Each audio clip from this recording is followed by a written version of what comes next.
a legend in the dark night. Silent steps bring offense fright. Bloodvoid madness takes its flight. With every gust they lose the fight. In the orphan storm so bleak and cold, his gaseous tales becoming bold. Rumbling echo stories untold. His flatulence was silver and gold. Fkatzoid made the king ignore. He leaves a mark like never before. Orphans cringe and hit the floor, escaping fate behind closed doors.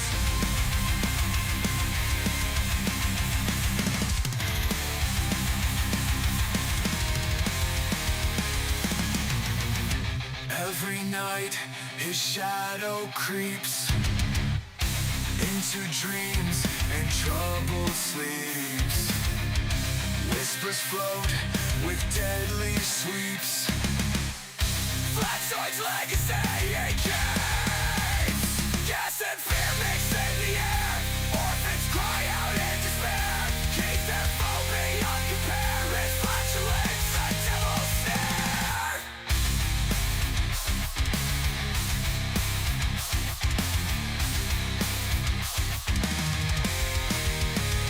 Fkatzoid's reign I can't ignore. He leaves a mark like never before. Orphans cringe and hit the floor, escaping fate behind closed doors. Oh. Closed doors. Closed doors. Closed doors.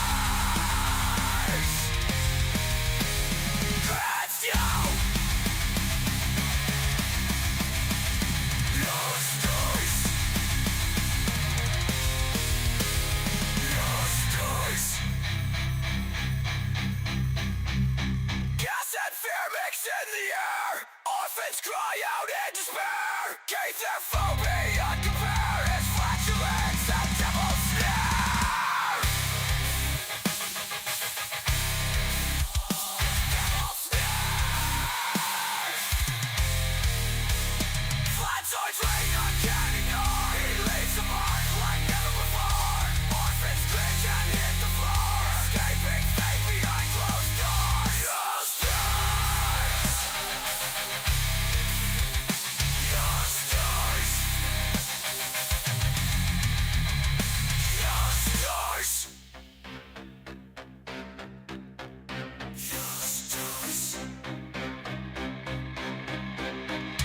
Closed doors. Closed doors. Closed doors. Closed doors.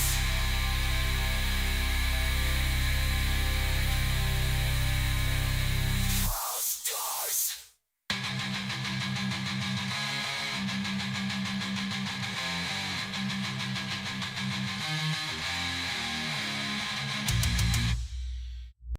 Dive into madness, where shadows collide. A podcast of chaos, where truths are denied. Let's run Debunk show, unraveling lies. Mike and his guests, unveiling disguise. Conspiracies tremble as we break through the haze. Unmasking illusions with a thunderous blaze. Electronic beats intertwined with steel, unleashing the truth with an unstoppable zeal. Welcome to the Debunk show, where we expose the secrets that they don't want you to know. EM meets metal, an explosive blend, unexplosive blend, unraveling conspiracies until the very end.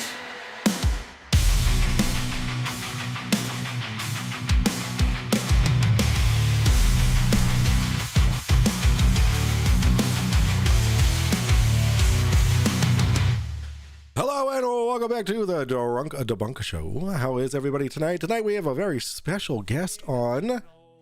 You might know him from Modern Day Debates. He's done debates with PhD Tony.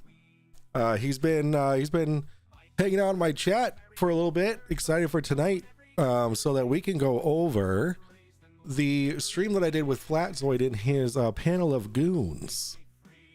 The goon panel. We're basically he emailed me and said, here's what we're gonna do. He said, we're gonna pause it every time Fkatzoid says something stupid. And he said, we can do this we can continue this another day if needed. I was like, all right, sounds good. Oh, well, here I am. Hello and welcome to the show, everybody. We're gonna go over chat in just a second, but first things first, I haven't done this for a little while, guys, but this is what we're gonna do. It's been a couple shows. I've just been like, this is like the first time I'm actually like pretty prepared, right? I'm pretty prepared. I got the screen share okay. I tested with my phone to do the zoom and the screen share and the audio and the video so that he can be on the screen at the same time I'm sharing. So I'm actually prepared. I know guys, pick up your jaws from off the floor. So first, what we're going to do is we're going to take our shot, because we haven't done that a little bit. So guys, grab your glasses, grab your coffee, grab your apple juice, grab whatever you're drinking and or smoking, and raise them up to you guys being awesome, to Professor Phil Bell coming on my show, taking the time out of his life. He's in Australia, for crying out loud, and he is coming on my show. We need to cheers to him. Cheers to the Drunk Debunk Show. Cheers to you. This is for you. Cheers. We'll drink and debunk till the early morn. Raise a glass, let the truth be known. With whiskey and wisdom we'll carry on at the Drunk Debunk Show, a place to call home. Good job, guys. Awesome. Cheers. Go grab your socks and drop your...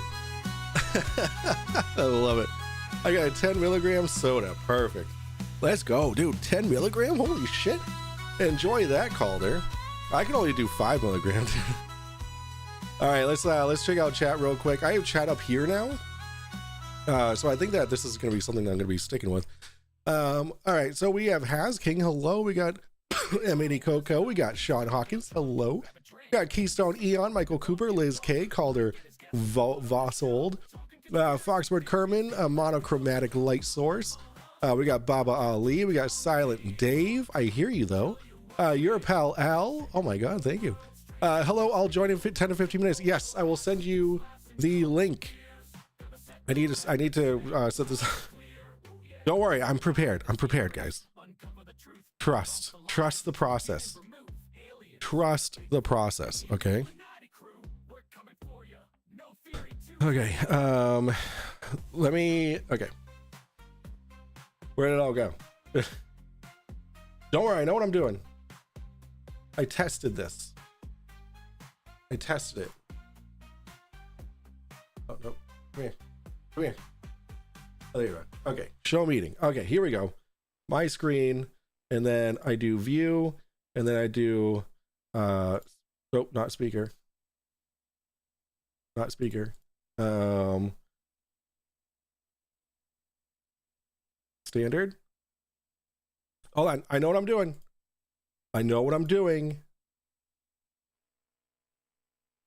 Oh, maybe it's just, I have to do, wait, what is this? All right, when he joins in, I'll have it all. Don't worry, I know what I'm doing. Okay. CJ is here. Hello, the Zorg is here. Daniel McGuire. Bushwhackers reporting in. Nice, let's go. Yes, it is just a bush, ladies and gentlemen. All right, we got our first super chat of the night, guys. Super chat goal, 10 super chats tonight, and I will have Witsit. I will approach Witsit in New Jersey and request that he signs his mugshot playing cards.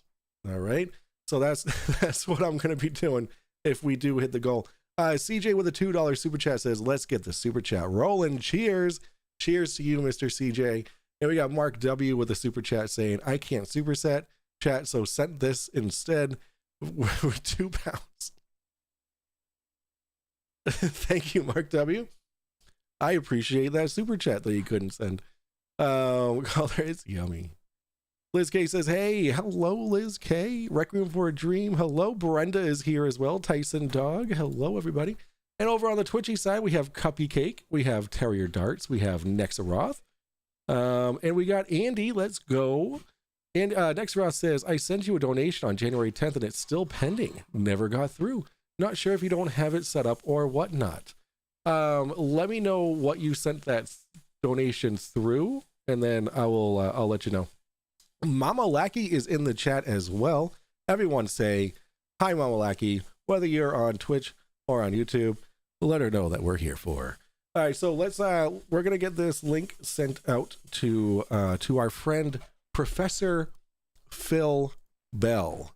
I keep wanting to call him Bill because Phil and Bell.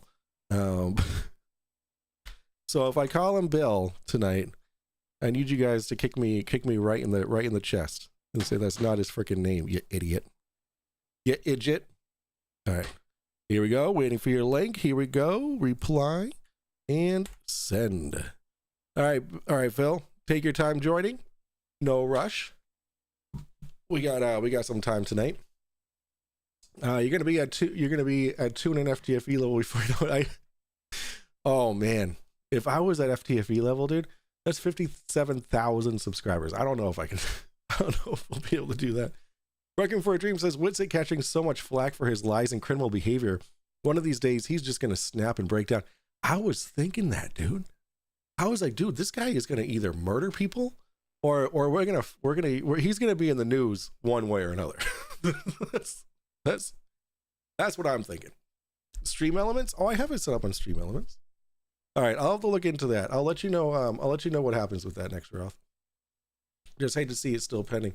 Well, I appreciate the donation. I really do. I will definitely check out to see if there's some extra steps that I didn't do. I'm not one to not perform the extra steps. You know what I'm saying? All right, so we're gonna get some tunes in the background here. Let's see what else we got. We got nothing. So very exciting stuff. Tomorrow night, I'll be having Andy's Game Room on tomorrow night. He's going to be the mysterious, sexy voice as we go over Nuke's top 5 videos, and that's going to be a lot of fun. So make sure if you're into ghosty stuff and you like to watch us debunk it and get drunk and just shoot the shit for 5 to 6 hours, we'd love to have you there and shoot the shit with us. Absolutely. And then this weekend, I'm probably going to take this weekend off. I might throw out a reel or two. And then on Monday night, I'm coming back on Mike Over IP with GTA 5. And then Tuesday night is when we get back into the Drunk Debunk full swing. We're going to be doing, I'm having Iron Horse on. He reached out to me, so we're going to have Iron Horse on next week. We're going to have, he got mad at me for not having a real truther on. Well, let me mute my audio real quick here, Phil. Oh my God. Oh, my video is not on. Oh wait, is it? Hold on, I got to change my audio. OBS virtual camera. There we go. And on. Okay. All right, guys, we got him in chat. We got him here. Oh, we got Mark W with £2 saying, I can't spell him, type, so can't send super chats. Well, at least you got the syllables right, man. Paste Witz's dumb dipshit's mugshot on a globe and have him sign it. I on a globe. Oh my God, that would be freaking-tastic. That'll be if I get 50 super chats tonight. I'll do that. or maybe we'll do 20 super chats, and I'll do that. All right, guys, we have Phil in the house. Let's welcome Phil. All right, Phil, can you go ahead and test the audio real quick? Hold on. I can't hear you. I think I need to do this. All right, go ahead. Oh, hang on, check. There Now, can you hear me? I can hear you loud and clear, Phil.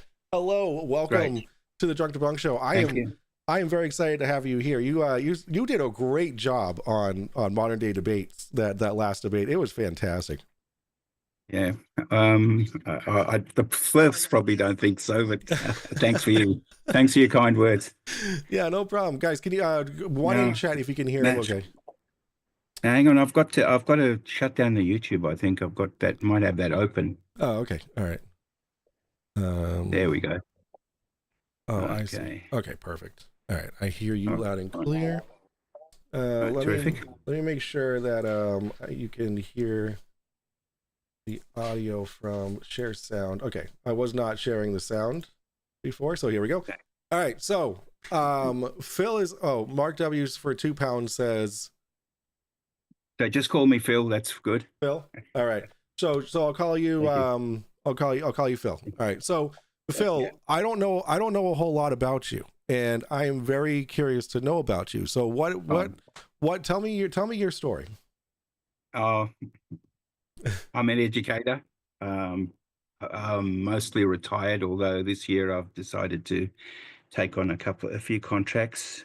I'll be doing chemistry and physics together, so that's my main thing. So I started off as a chemist, and then sort of gradually, like you do, there was a smorgasbord of science, and I moved into geophysics, and then found my way here. I've been in water science for quite a while, and now I'm mainly an educator, so I'm pretty much retired. Also did a stint at the space agency.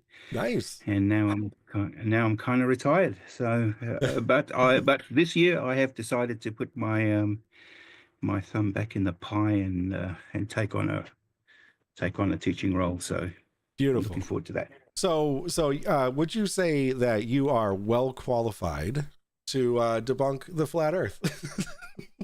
Well, let me put it this way: you don't need to be well qualified to debunk the flat Earth, but I can probably answer a few questions that are related to physics. Yeah, and it's like everything; you can't know everything.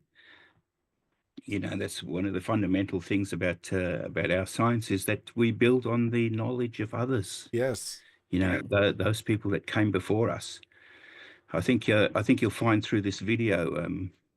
You'll find one of those people there saying something like Newton was stupid, and I'm thinking, at that stage, you don't know whether to throw up or to,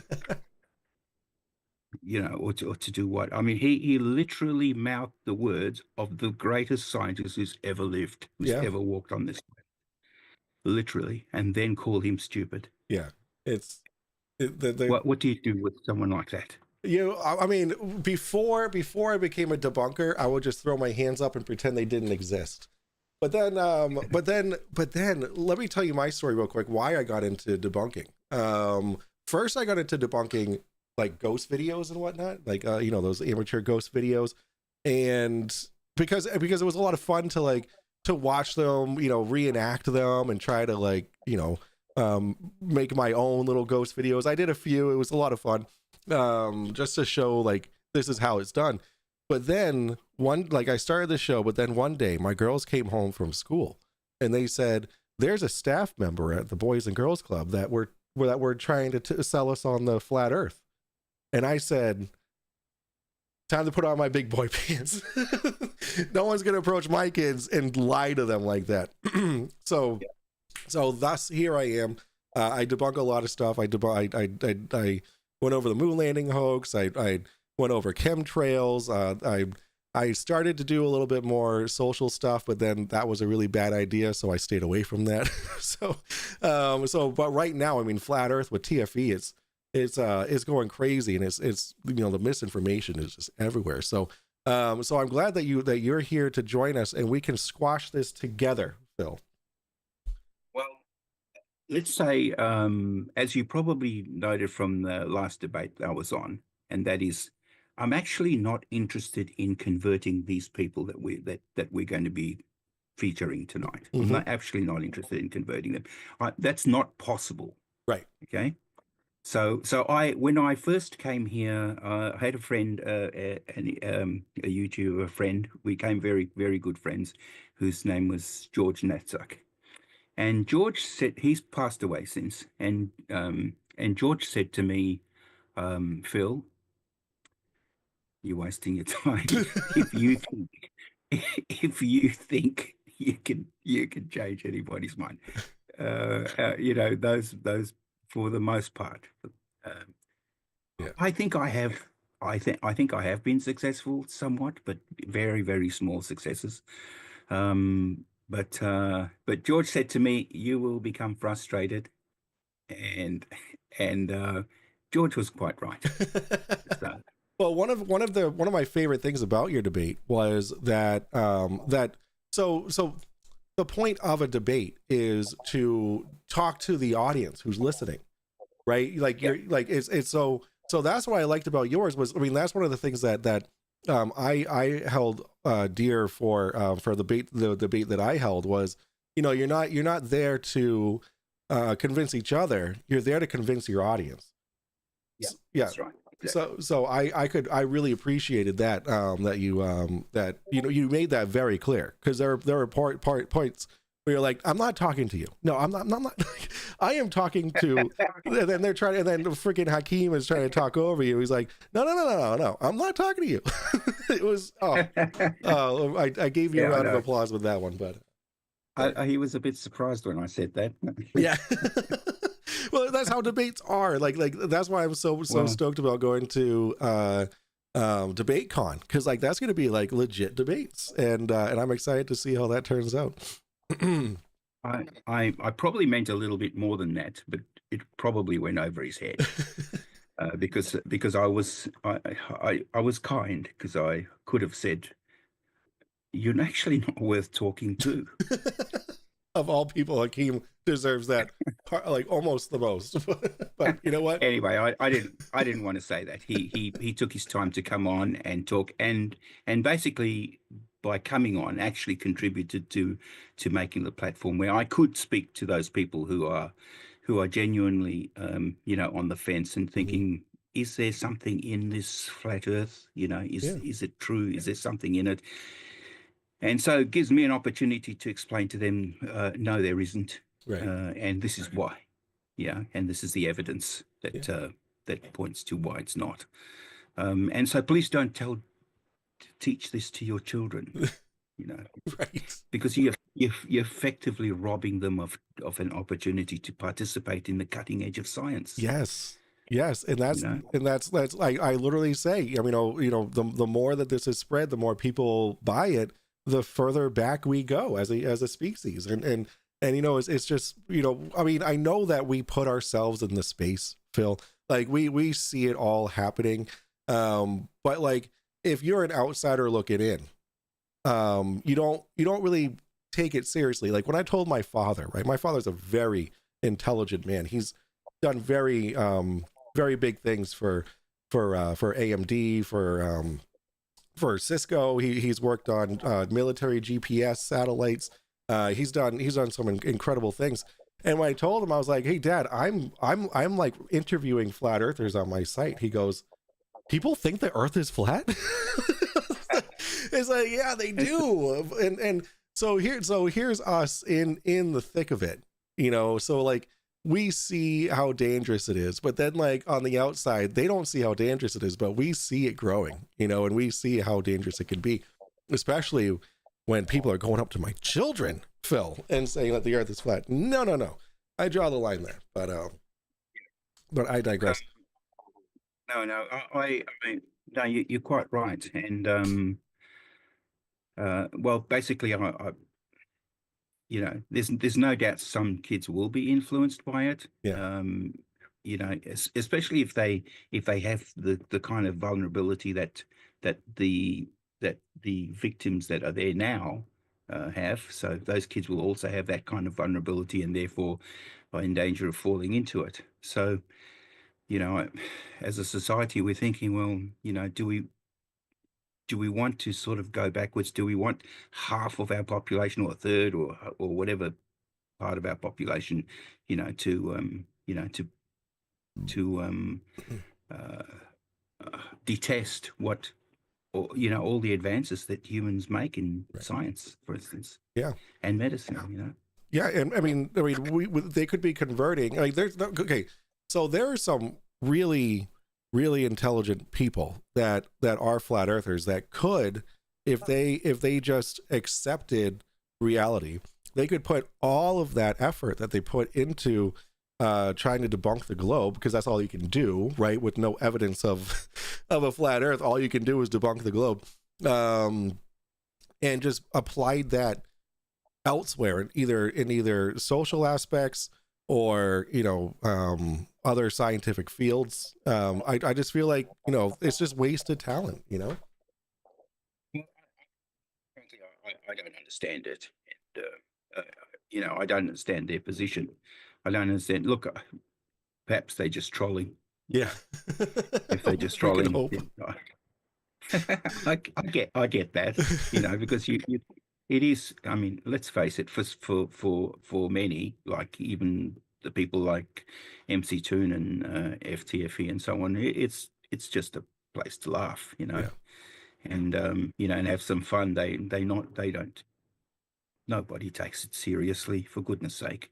Yeah. You know, you know, I mean, here we had people like MC Toon and FTF saying we're going to shut down our channels and tell everybody that the Earth is flat if the sun doesn't set in Antarctica. Well, for goodness sake, there was never a chance that it would. Of course. Well, they do that, and then there's Max saying he's going to eat an entire Bible from cover to cover. Exactly. But those if those smart people were not trolling, surely they would say there is not a chance that someone like MC2 or FTV or Max would eat a Bible. You know, Yeah. that just would not happen. No, You know? it wouldn't. They would not put that on the line. You know, Nope. But they put it on the line for one very good reason. Yeah. They couldn't lose. Yeah, And exactly. then, as MC Toon says all the time, he's a cheater. Well, of course, because he always picks a side that can't lose. Yeah. Well, that was a joke that I made on one of my comments once. He was like, they were like, "Oh, you're only fighting for the globe because they're winning." I was like, "Yeah, why would I choose the side that's losing?"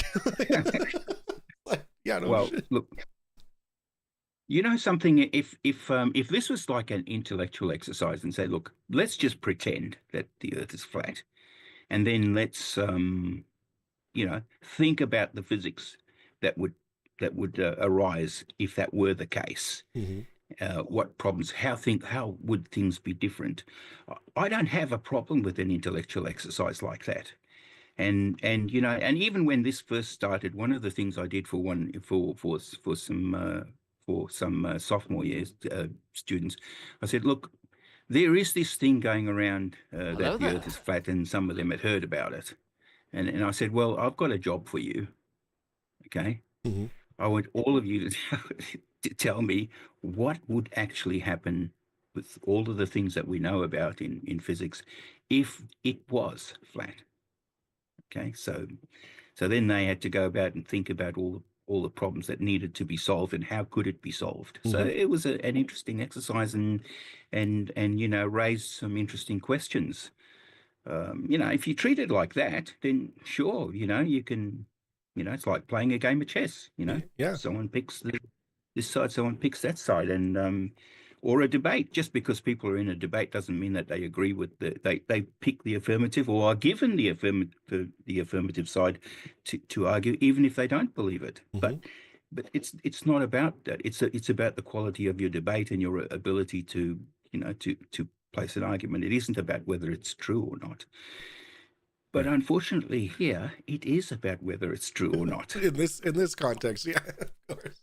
You I know, mean, this yeah, is- And I have to You agree know? with that because my oldest daughter, she's in high school. She's taken a course in not a course, but part of one of her classes is to do mock debates, right?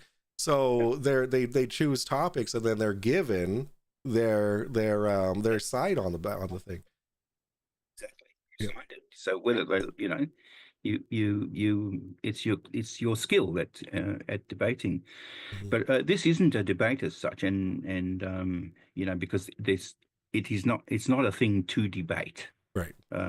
You know, the horses bolted 2,500 years ago on this, you know, on what shape the Earth is, and ever since then, you know, it's relentlessly been looking at the solar system and the beyond the solar system, the galaxies, and all of that. You know, this nonsense of all of a sudden we're you know, in a snow globe. Well, Yeah. for goodness sake, you know, after all these 2,500 years. Yeah. But then, you know, this is also, and as you'll see as we go through this, Mhm. you know, you'll see that a lot of this misinformation is underpinned by small elements of truth, but misinterpreted. Yes. You know, and so we'll have a look at that and see, well, this is where that is wrong, and what I'm hoping to achieve in that case, because I think you have a broad audience, and you know, it's growing obviously, Yeah. but it's because of the type of thing that you do and the type of way you handle it is not, it doesn't probably feel confrontationalist to the flat earthers or whatever. They might see, well, I can enjoy a laugh with this as well, you know, Right. and you know, Flatsoid even called you a good bloke. Yeah. So you know, that's Imagine after I completely ream Sovereign Soul a friggin' new one, he's like, oh, he's a pretty cool guy. yeah, well, yeah, exactly. but that's my goal. Like there are so many people like FTFE there who becomes FTFE. He either get Craig or FTFE, right? But then it always ends up being FTFE. And then and he gets mad, and then we got MC Toon who gets really frustrated, and I want to be someone who is like kind of in the middle, right? I want to poke fun at these people, educate people in the process to the best of my ability. I am far from your I dropped out of high school in my senior year, but I got my GED. But so the rest of my education is and it is just all from like either common sense or what you take away from real life observations, and so I feel like not having the engineering degrees and all that kind of stuff, and then coming in, I feel like I can be a little bit more relatable, you know, to a lot of people. So that's my goal, and you know, even Mr. Joe Schmo over here who giggles and laughs a lot can educate. So yeah. So yeah. Exactly. I think in a nutshell, they would see you as not non-threatening. So Yeah, there you go. That's my idea. Thank you so much. That was very kind. No. All right, so let's So why don't we just open it up and just sort of land somewhere and see if we can't listen to some, you know.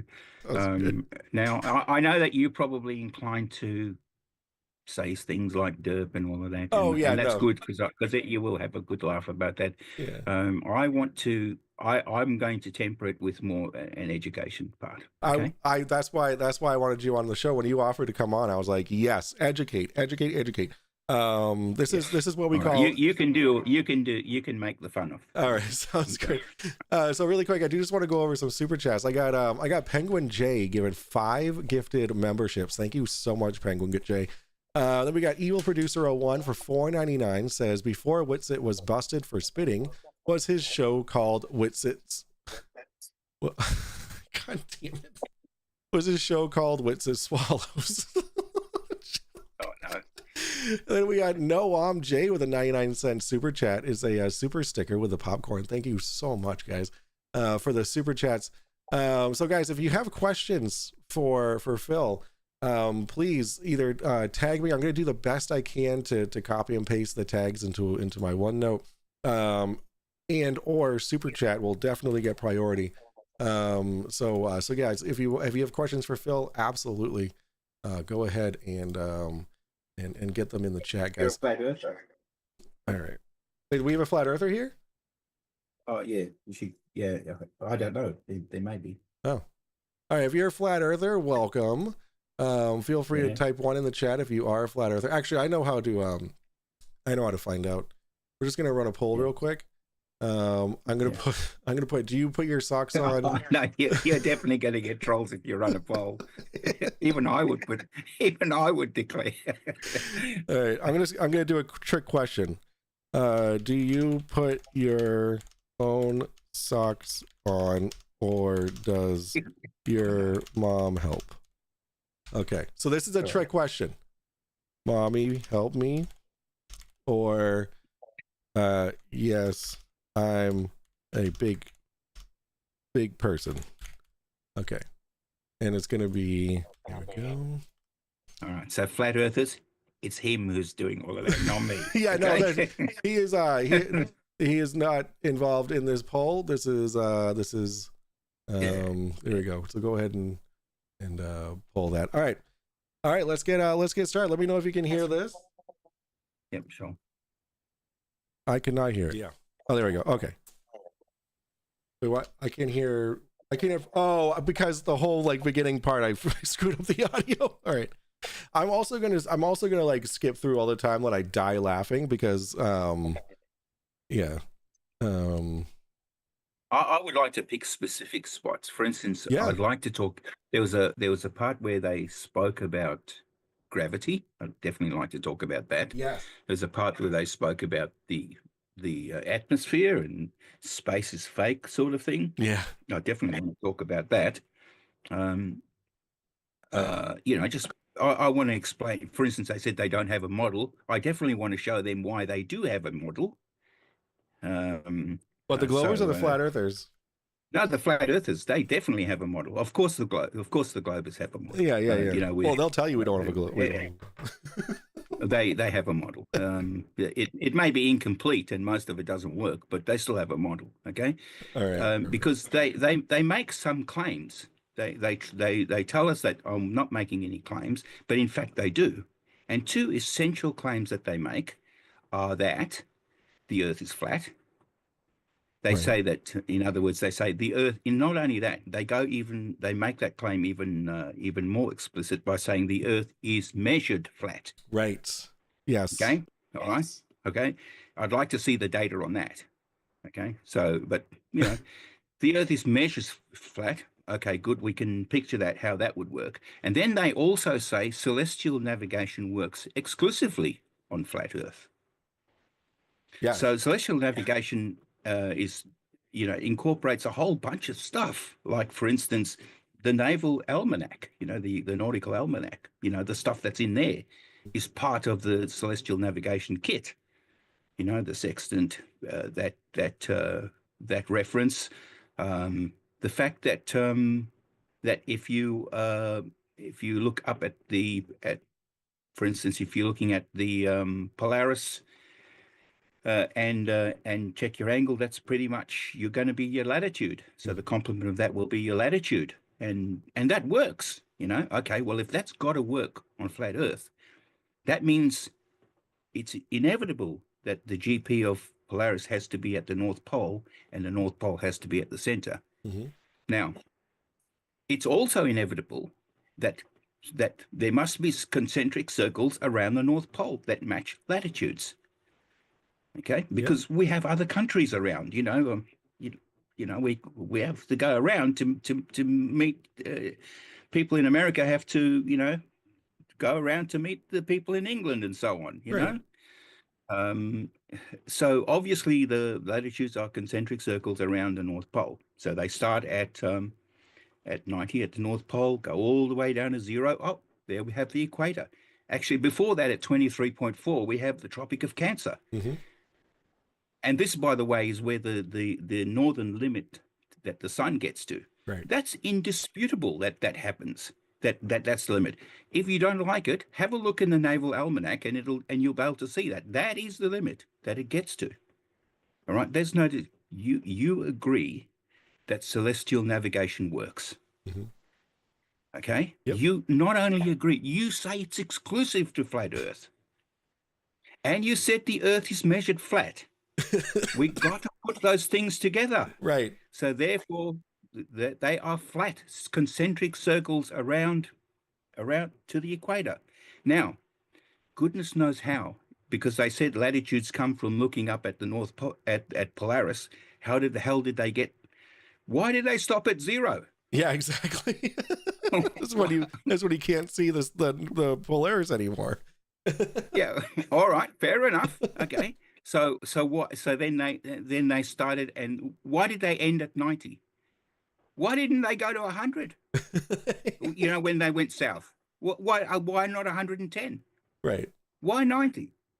Did somebody measure it all the way to 90 maybe and said, oh, it's flat all the way to 90? Okay, so why that? Why are they degrees? Why do they have to be degrees? Why do they have to be measured in degrees? Isn't it it's the degrees to the North Pole? Or to the start to the Polaris? The elevation, yeah. Yeah. But that doesn't actually work. You know, it would work once. Right. Let's say for instance you're at 45 degrees, you know, so it's 2,700 miles if you like, and we're looking at an equilateral triangle, an isosceles triangle. So you're looking at two lots of 2,700. So you can see that that's the only place that would work, because if you went 10 degrees further south, Mm-hmm. either the height to the star would change, or the angle would be wrong. One of those two would be wrong. Right. So that doesn't actually work. And you know, I've seen some, like for instance, one of the things Fkatzoid has his little diagram, and what he does is he brings down the height of the star. Yep. Well, how did that happen? Does Polaris go up and down? You know, I mean, physically. I mean, the sun certainly does its own thing. Why can't Polaris? You know, I mean, but anyway, but the point is that all the way from the North Pole all the way to the 90 degrees in the south, they've got these concentric circles on a flat Earth, right? Mm-hmm. Now we've got to add the longitudes. Yeah. Well, okay, let's pretend that the longitudes are not convergent, you know, to two poles, which they are, Right. Because you know, if you measure the distance along the equator between two longitudes is longer than the distance both sides of the both sides of this latitude, of this equator. Mm-hmm. So how would you sketch a flat Earth that's got a smaller distance, a wider distance for the equator, then a smaller distance again? How on earth would you sketch that on your flat Earth? Okay. Yeah, you pull an Stephen Alonso and just start. Let's pretend that it's not even there, right? We'll just overlook that huge elephant. I mean, there's plenty of elephants, but we'll overlook this one. Okay, and then so now we have don't we have a thing that looks pretty much like the AE map? Yeah, but right. The E map is to but the lines of longitude get larger. Yeah, we're going to overlook that. Oh, okay. All right. Elephant. All right.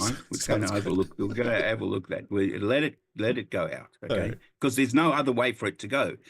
Because one of the things that because celestial navigation works on flat Earth exclusively, therefore those distances have to be right along any one of those meridians. Okay, they have to be right. Right. You see, if I go to London or New York or whatever, and you know, one of these airports, and have a look at my GPS receiver, it'll give me my GPS coordinates accurately. Yes. Okay. Yep. So I have accurate things about where I am. So go south, go north, it doesn't matter. I've got this GPS receiver works, and they agree it works. You see, because these satellites that are hanging off balloons, according to them, work. Yes. I mean, even flat earthers have cars with GPS receivers in them. Right. Right. They have phones with GPS receivers. So GPS obviously works. I don't care whether you want to call it ground station or what. The GPS works, gives you your longitude and latitude. What's this latitude? Concentric circles around the North Pole because the Earth is flat. Mm-hmm. Now, I want you flat earthers to think about this. You see, because none of you have ever seen this, but I'll tell you who has this. You see, all the shipping companies and airlines, they've been hiding the real flat earth model away from you. It's about time one of you infiltrated. Oh, like a 007 mission. And go and get the real flat earth map. Love it. Because obviously they have it because they're navigating around the earth every day. Mm-hmm. And they've got a singular problem that's really, really hard to solve, that you flat earthers, you really want to get your hands on this. You see, because if you have a longitude and latitude, if you have two longitude and latitude coordinates and you've been navigating around, if you're a shipping company or an airline, you really want to know the distance between two ports. You know, so you got the longitude and latitude of this port, let's call it London. You got the longitude and latitude of another port, let's call it, Sydney. You say, we want to know the distance between these two because we want a one-stop flight and we want to be able to have enough fuel. Mm-hmm. So we've got to know the distance. Plus, we want to tell people how long it'll take. Mm-hmm. Okay, all right. There's a problem with that. What's that? It's not possible for them to use longitude and latitude in order to work out that bloody distance. That's true. You see, because that's unless they use spherical geometry. Mm-hmm. So they quietly got to pretend that they're not using spherical geometry in order to work out that distance. Those sneaky airlines. How dare they? My sneaky people using spherical geometry and then pretending that they're not. Yeah. Or unless they've got some special magic. The Perhaps they have. Yeah, they have magic carpets. That's got to find out. Yeah, and well, I mean, if they are magic, then they probably have broomsticks that they fly on or something. Oh, look. Actually, one of the most delightful things that in recent times, so that was on like the 13th or something like that of December, when they were all down in Punta Arenas, mm-hmm.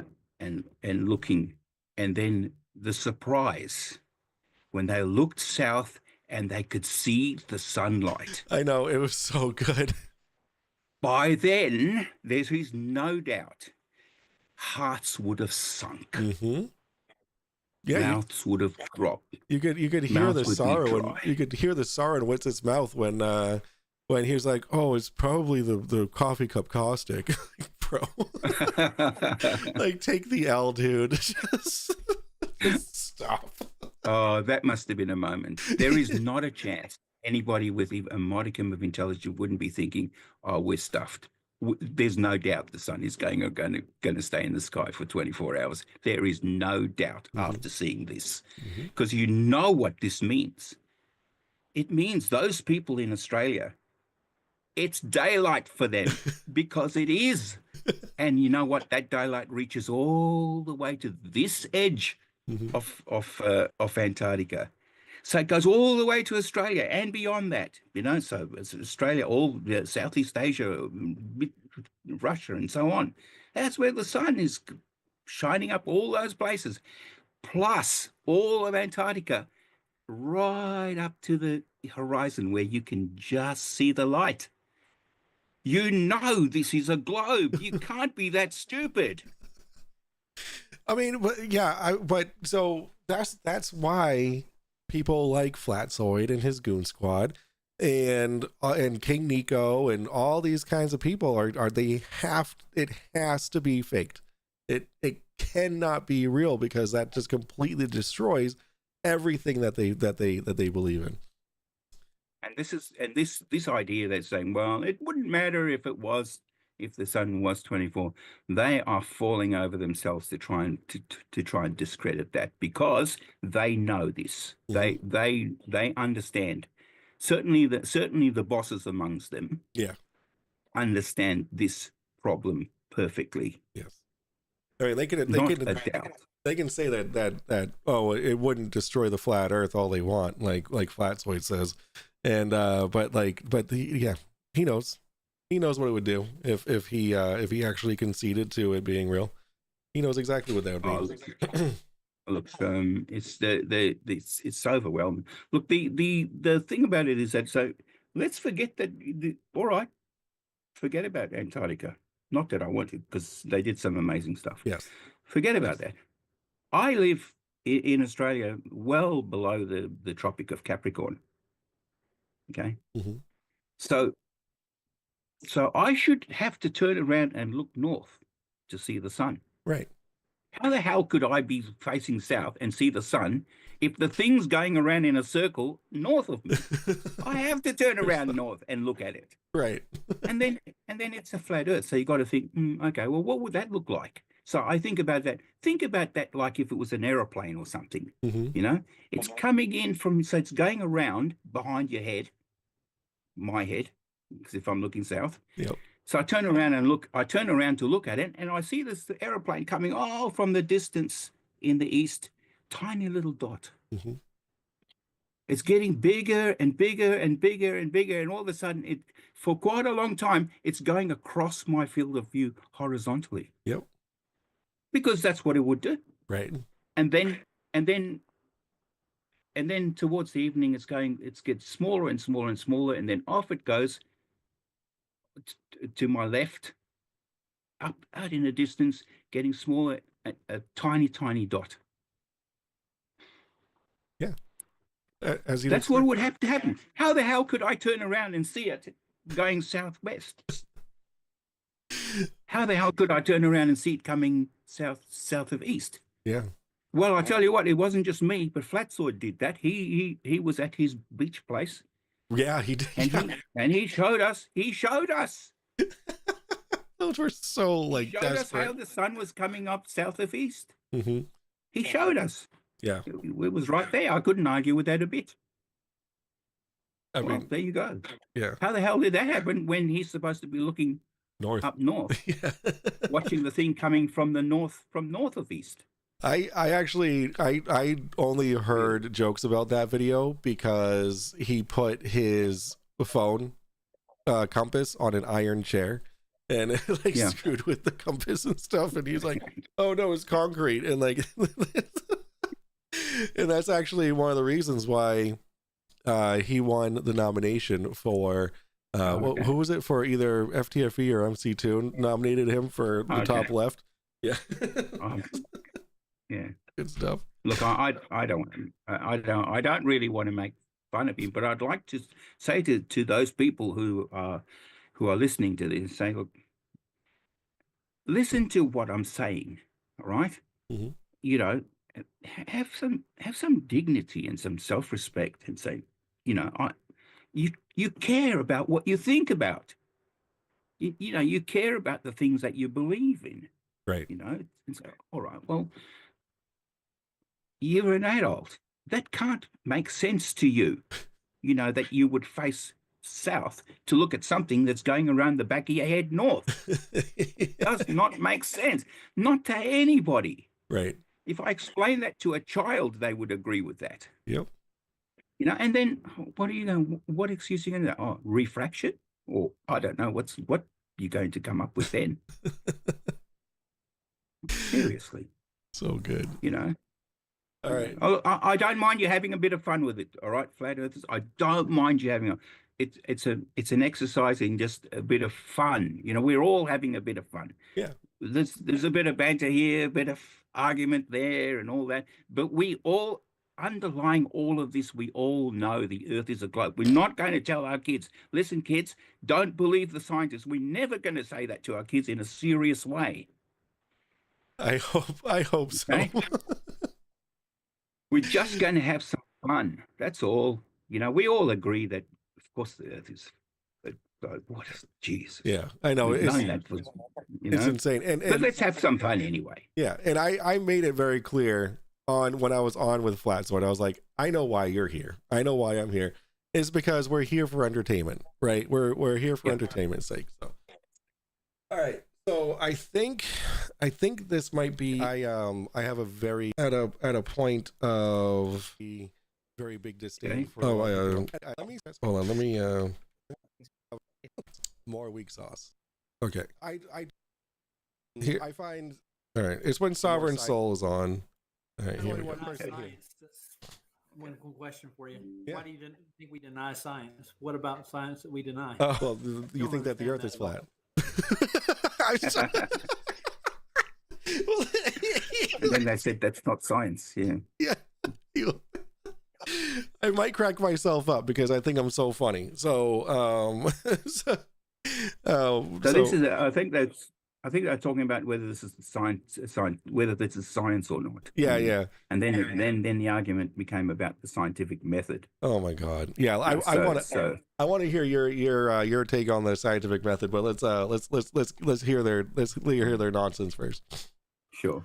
has nothing to do with science, sir. It does. It 100% does. No, it doesn't. So what field of science does it not have anything to do with? Well, Science has everything to do with it. it defies. Listen, this is what cracks me up right here. Is I was just talking to somebody on Facebook about this. Right? We have a working model of the heliocentric model. No, you don't. It's dead from its inception. Okay. Let's start with the foundational cornerstone of your heliocentric model. Can you demonstrate a ball or a mass of helium and hydrogen, or any gas for that matter, coalescing into a mass for any reason outside of containment? Yes, we witness it. Gas behavior. We witness it every day. Well, no, we don't. That's a story. That would be like saying, well, we know Narnia exists because we saw the kids go through the closet, right? We have literally seen stars being born. Wait a minute. No, you have not seen. What are they though? What are they? They're balls of gas that are. How can you have a ball of gas? Because gravity pulls it all into a sphere. No. All right, so I was kind of shaky on this. I feel like I have like the general idea of how stars are formed. Am I right with saying that? Yeah, you couldn't have said it simpler than that. It's you know, I mean, you could say, well, why do they give off heat and light? You know, Yeah, and that's because they're under because all of this coalescing of the gas is under so much pressure. You know, that these things there's so much energy involved in that, and these ionizes and becomes a plasma. You know, so as a result of that, we have hydrogen fusing in a fusion reaction, becoming helium. You know, and of course that's not. Eventually, that hydrogen is going to go, and then we'll end up with a dwarf star. mm-hmm. And of course that's about 6 billion years ago. So nothing for any of us to worry about. But that's where the. But it's the gravity. The gravitational field is right. That's the point. The point is that everything with mass has a gravitational field, and when there's enough of them, just like the sea, the ocean, or anything else, when there's enough of them, of these particles that have got gravitational field, and they come together, that increases the gravitational field around that whole thing. You know, Right. So we're talking about gravity, so why don't we just have a little walk through it? Yeah. All right. Yes, please. Let me get you. Let me get you up here. Let's talk about gravity. Okay. Well, first of all, if we think back to the people like Galileo and that, who Galileo and that famous pizza Tower of Pisa Oh, yeah. experiment. Yeah, I'm going to call this experiment, and if they want to challenge that word, I'm more But than is it an happy to do that, observation, 'cause though, they're Phil? it's an experiment, you know. So he would have thought about why he was doing this, and he would have had his investigation in mind. Mhm. He would have thought about the explanatory variable, and he would have thought about the response variable. He would have thought about those things, about what am I going to do to this to cause that. So, right, and that's a form of it. So I think when we're lost, and we'll come back to that later, but I think what's lost on that is that they have a look at this sort of middle school level uh, version of this is a scientific method. Do this and now do that step and then do this step, then do that step in the middle school laboratory, and they think, oh, that's the scientific method. Right. Well, it's a lot more complicated than that, you know. This is an egg is not going to cut it, you know. Yeah. I love that. All right. All right. So anyway, let me get back to this. So Oh, yeah. so in that time they're all thinking about this, and it is quite an interesting exercise. So, well, why do these things? What's important is, why do they fall at the same rate? Right. Why does a bus and a bowling ball fall at the same rate if you drop it from the same height? That doesn't seem to make sense. Mhm. You know, why does the feather and the bowling ball fall at the same rate? That intuitively, that doesn't seem to make sense. Okay? Right. So they're thinking, well, there's something there. By then, they'd already worked out there were other fields like magnetism. Mhm. Okay, see, magnetic fields were a thing. You know, even way back when they had lodestones, you know, with stones that were actually magnetic. Okay. So they knew about magnetic fields, and they knew about electric fields too. So well, feels like one of those. It's acting like one of those. Mhm. You know, why should something that you drop? Why should it accelerate? Why the hell should it? Right. You know. Okay, so Newton had a good think about this and thought, well, you know something, whatever that is, could explain why all of those planets and the like are going around each other. Because by then Kepler had already done all that amazing work, you know, and in fact had those laws of Kepler's laws. One of them being that the ratio of the orbital distance, the ratio of the cube of the orbital distance over the square of the period, in other words, the time that it takes to go around one, is constant. So Right. whatever two things together that are orbiting around each other, that ratio is constant. Okay. Yeah. So Newton thought, well, this is amazing. There's got to be something in that. Well, he didn't actually work out what it was, but he put together the actual law, okay, Right. of universal gravitation. So this wasn't just some esoteric little equation that he dreamt up. This is a law of physics. Mhm. Okay, this happens every time. Right. Okay, certainly in our macro world that we live in.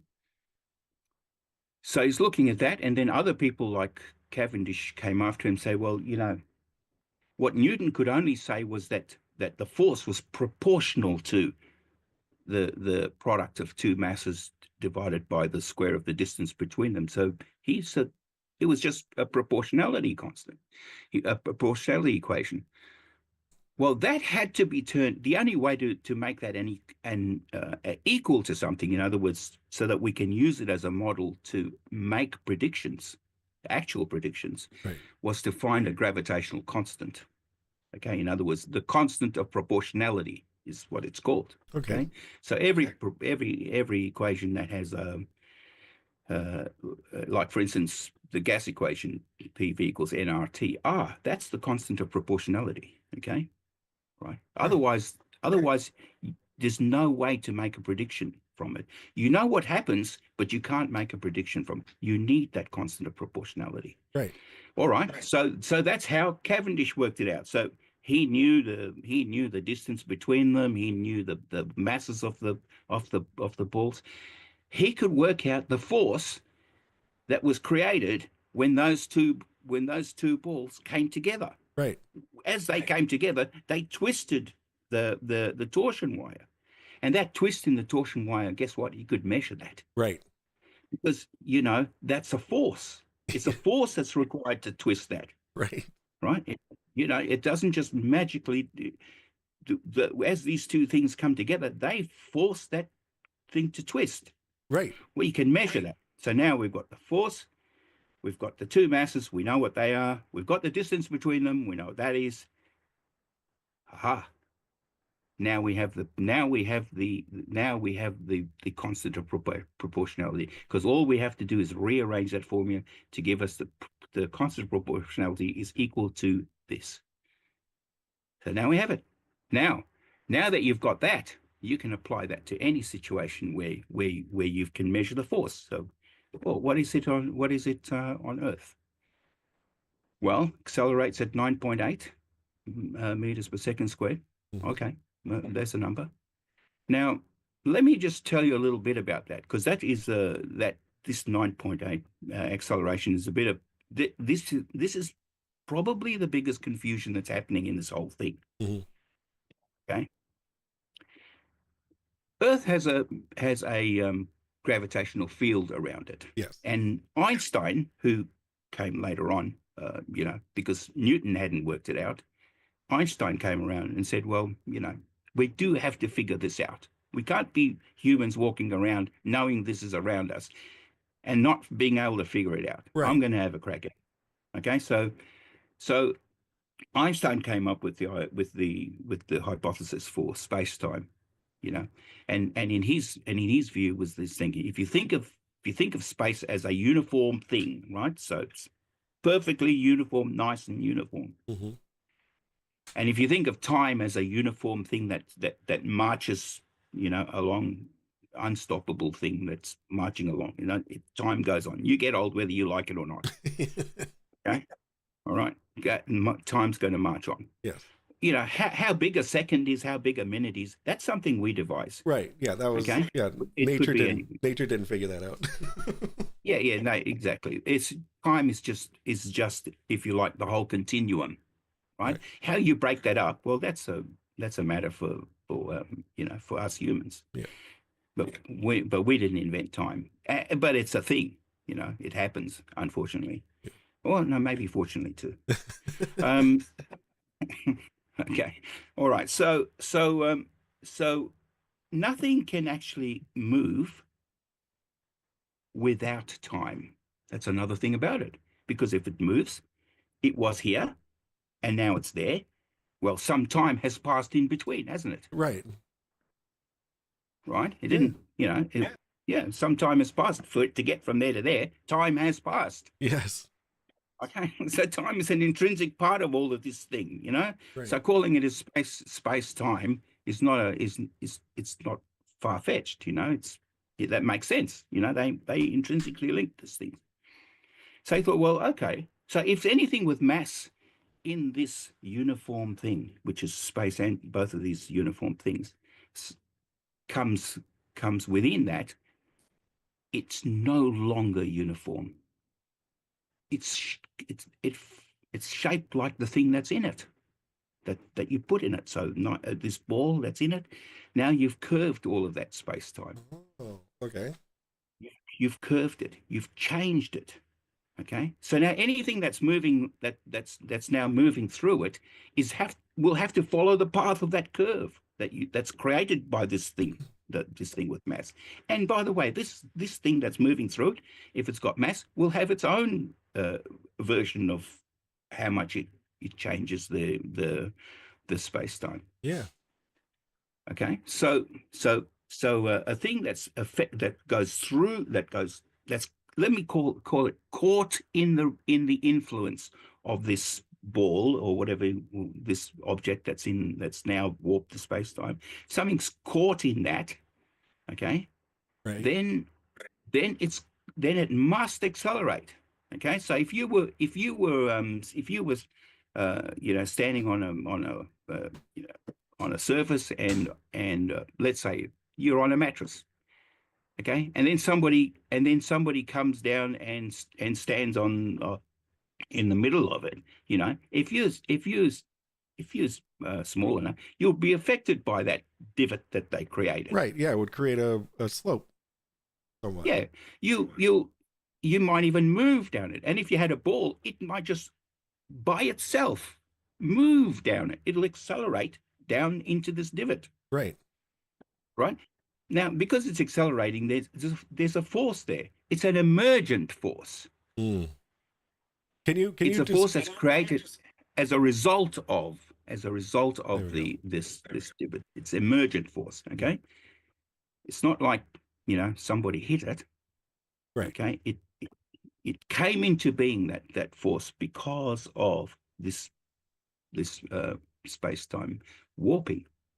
Now, let's just say we established that. All right, the more mass this object has, Mhm. the greater distortion it makes. Right. So, in other words, what we're saying is that it's got the strength of the field. So now what we do is we call this distortion the field. Okay. And so the strength of the field is affected by how big this thing is. Okay, how much mass it has, not necessarily how big it is, how much mass it has. Okay, so the more massive it is, the bigger the field. Well, Right. the Earth is like that, and Earth has got that. Mm-hmm. So Earth has got a magnetic field, and now the physicists are thinking, well, we got that. We get it about about the field. How are we going to measure it? How are we going to tell? We'd like to know how big this field is, Right. so we can exploit it. Like work out whether we can put a beam across 20 meters of a roof. Mm-hmm. Okay. Well, I think. Well, guess what? There is a way, because you see that work that Galileo did. He figured out that they accelerate at the same rate. So that acceleration is the tool that we can use to measure the gravitational field. It's the tool. It isn't the gravity. It isn't the gravitational field itself. It's just the tool Right. that we use to measure the gravitational field. Okay, and so the tool, acceleration, meters per second squared, Mm-hmm. gravitational field, newtons per kilogram.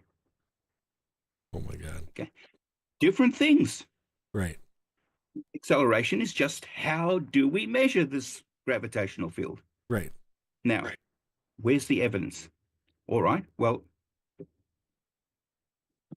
let's go beyond Cavendish. Let's go to modern day. Mm-hmm. So these days, in the past, before I started with geophysics, before then, so what was happening was people would spend a lot of money. They kind of put their finger in the air and go, maybe, and then spend a lot of money drilling. Okay. Like a lot of money. I mean, even in those days, it was like about $11 or $1,200 a meter. Wow. To drill. Jeez. Even in those days, I'm talking about the 1970s, right? Right. Was $1,100 or $1,200 a meter, right? To drill. So it's a very, very expensive thing to do. Well, right? how big were these holes that they were drilling? Oh, so you drill a hole, you drill 4 inches or Okay. 6 inches, All right. yeah. And you'd go on and on and on, and sometimes you'd have to go for 600 meters, 1,200 meters. I've been on a site where where we've gone 1,500 meters. Right. Using an American Schlumberger drilling rig. So it's a very expensive thing to go looking for minerals. Mm. You looked at the way you did that. You looked at the countryside. So geologists would look at the countryside and say, well, how does this rock move with that rock? What's happening over here? there's a good chance that we've got a fissue over here that might contain oil, Hmm. and then we go looking for it and mostly fail. Okay. Damn. Well, I thought there's got to be a way. There's got to be a better way than this. Yeah. Well, hiding right there was Newton's work. Yes. I know where you're going with this. Right there. Right there was Newton's work, and we're saying, well, you know what?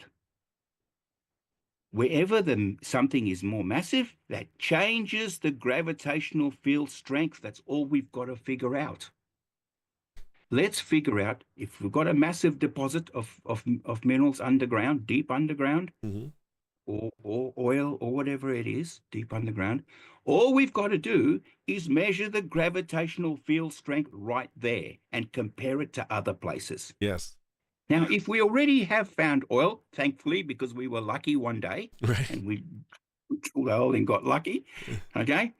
So now we know there's oil there, so we can put a gravimeter there. Yeah. We can measure the gravitational field strength there and say, aha, that's what it's like when there's oil. Oh my God. Tick. Oh, we found some lithium over there. The old-fashioned way, Yep. after much expenditure. Well, guess what? Let's take a gravimeter there and put one over there and see. Oh, okay. So lithium's like this. This is the gravitational field strength. Ah, tick. Nice. And we just keep doing that till we've built a whole table of different things that we know about, Right. that we've actually measured. Wow. Okay. So now, and how did we measure it? We've got a gravimeter. Guess what the gravimeter is measuring? That little tool that we use to measure the gravitational field strength. It's called acceleration. Ah. What a marvelous thing. What a fluke that we were given this tool Right. to actually measure this gravitational field. Imagine how difficult that would have been if it was magnetism, Wow. or one of the other, or Electrostatics Witzit's or whatever. version of. Imagine how so unreliable that would have been. But this is so damn perfect. In fact, it's so perfect. It's so good. Tony, who was with me in that debate, Yeah. he works with this stuff. Right. So it's not that we have to carry a gravimeter. By the way, my son is one of these. He's a leading geologist for a mining company in Australia. Right? Awesome. Yeah. So this is a common thing now. This gravimeter thing. They don't do it the other way. They don't go around hoping like crazy, spend a few $1 million drilling a hole and hoping like crazy it's there. They know it's there before they drill. Right. And aren't They have those a pretty good idea where it is. aren't those Okay. gravimeters on satellites too? Yes, I was just about to tell you that. Yeah. Yes, I was just about to mention that. That is the amazing thing. Yep. You don't have to put them on satellites. You can put them on boats. You can put them wherever you like. Yep. Right? As long as they're over the place where the gravitational field will change. So we put it in a satellite, and the amazing thing about that is because what they do is these satellites moving along at constant velocity, and following each other very, very closely, like centimeters. Wow. Now, what happens is if the gravitational field changes slightly Mhm. for one of them, that varies the distance between them. Right. It's that variation of the distance between them that they can use to determine that, hang on a second, we've got something down here. Now we can send a team down there on the ground. That's so insanely cool. It is so cool. I mean, that is just brilliant.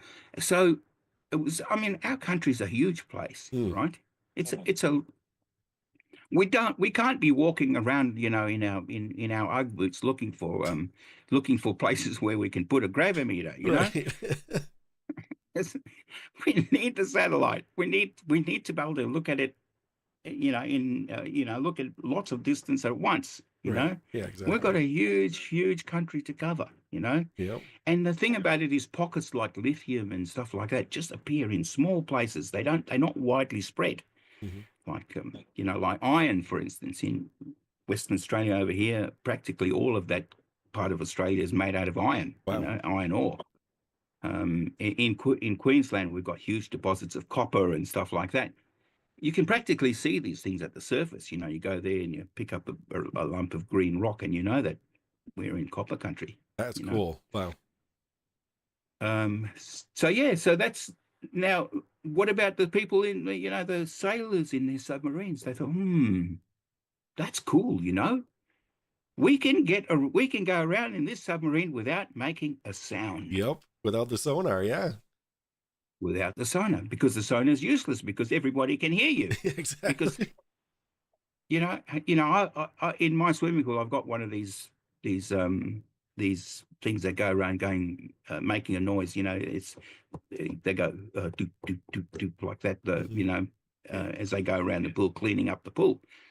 You know, even if it's way down the other end, you know, I can hear it right there at this end. I can hear it loud and clear. That's because that sound traveling through that the sound waves in water goes much faster than it does in air. Right. You know? And I can hear it much clearer. So yeah. So where was I going with that? The submarines. Yeah. So the submarines. They can't use sonar because obviously people are going to hear them. So what do? They say, well, you know what? We got to go deep. We got to go deep underground, very, very quietly. But we don't want to bang into any mountains. Yeah. Plenty of them down there. You know, it'd be handy if we didn't bang into one, because we'd make a noise then, wouldn't we? Up from other problems. Right. You know? Yeah. We might dent the bloody thing. Anyway, so we don't want to make a noise. But you know what? How about if we measure the gravitational field strength as we're going along, so we know that we're approaching a mountain, you know, because, you know, it's going to have a more gravitational field strength than you know, the valley. Right. Okay. Pretty good idea. Now that's how they do it. There we go. Yeah, a bunch of gravimeters all around the submarine, and there you go. You know, there we go. We do a bit of science, and then engineering takes over and do their bit. Yes. We all work together to produce this amazing stuff. Yes, that's gravity. So cool. That is so cool. My I have a. I'm gonna go see if I have a book real quick. Give me 1 second.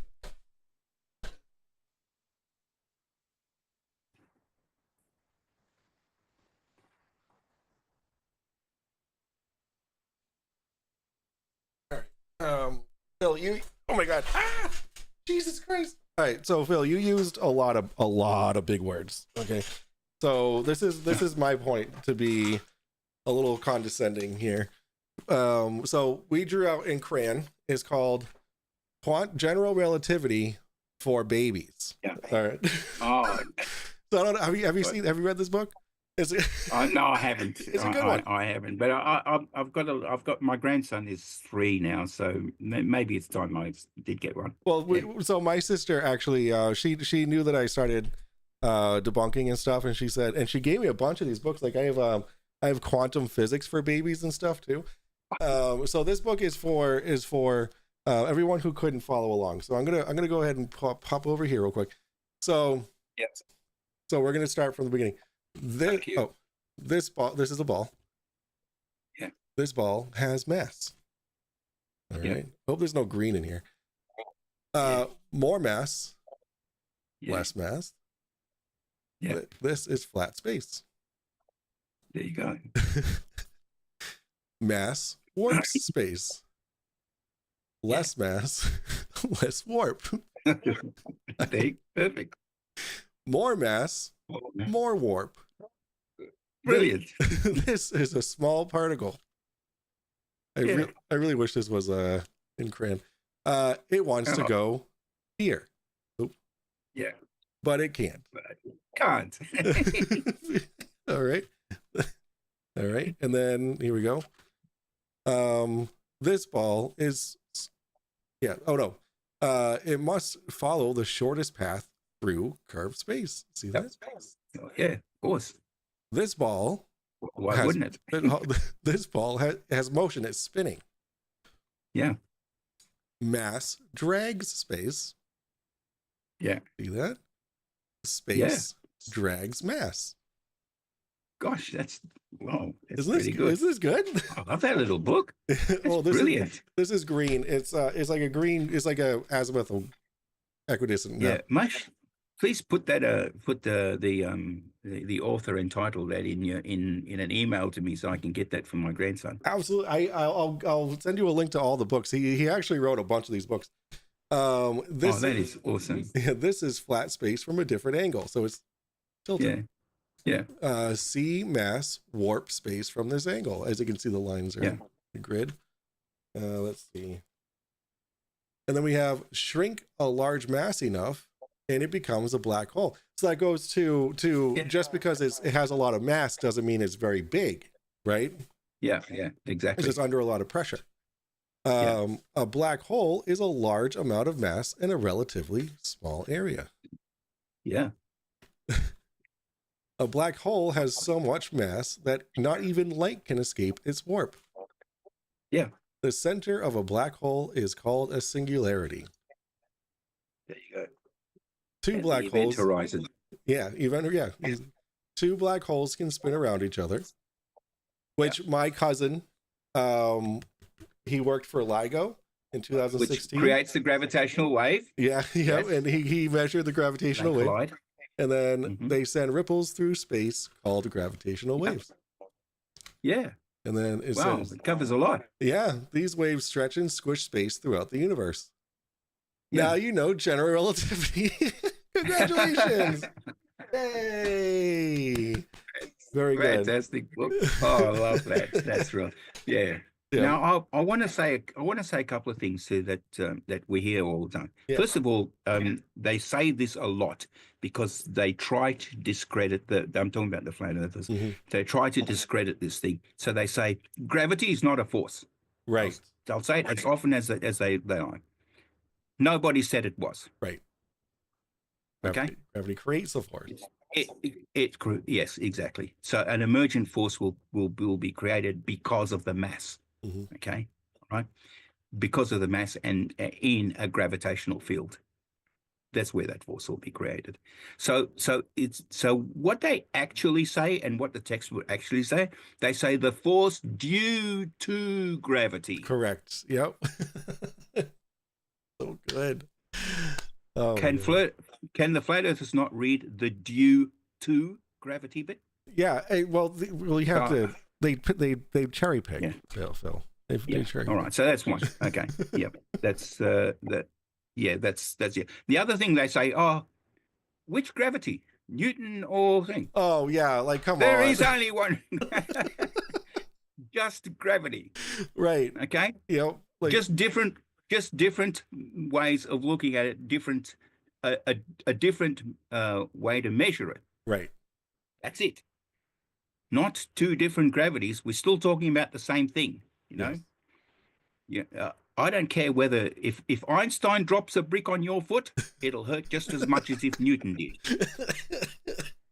It's so good. And the way that I explained the difference between Newtonian gravity and general relativity, was I right with saying, like at a macro scale, we use Newton, and then in a grander scale we use well, when you think about exactly, when you think about this, some things that are far away, like really, really far away, really, really massive, and then we're talking about what sort of precision are we looking for? Okay, so if we're looking, just think about this. We say 9.8. That's two significant figures. That's all. Right. The gravitational constant, 6.67. That's only three significant figures. Right. We may want to work with miles more than that. Because we're looking for things that are really reasonable, like gravitational waves. Right. Okay. So we need to work with much more significant figures than 2, like 9.8, or 3, like 6.67.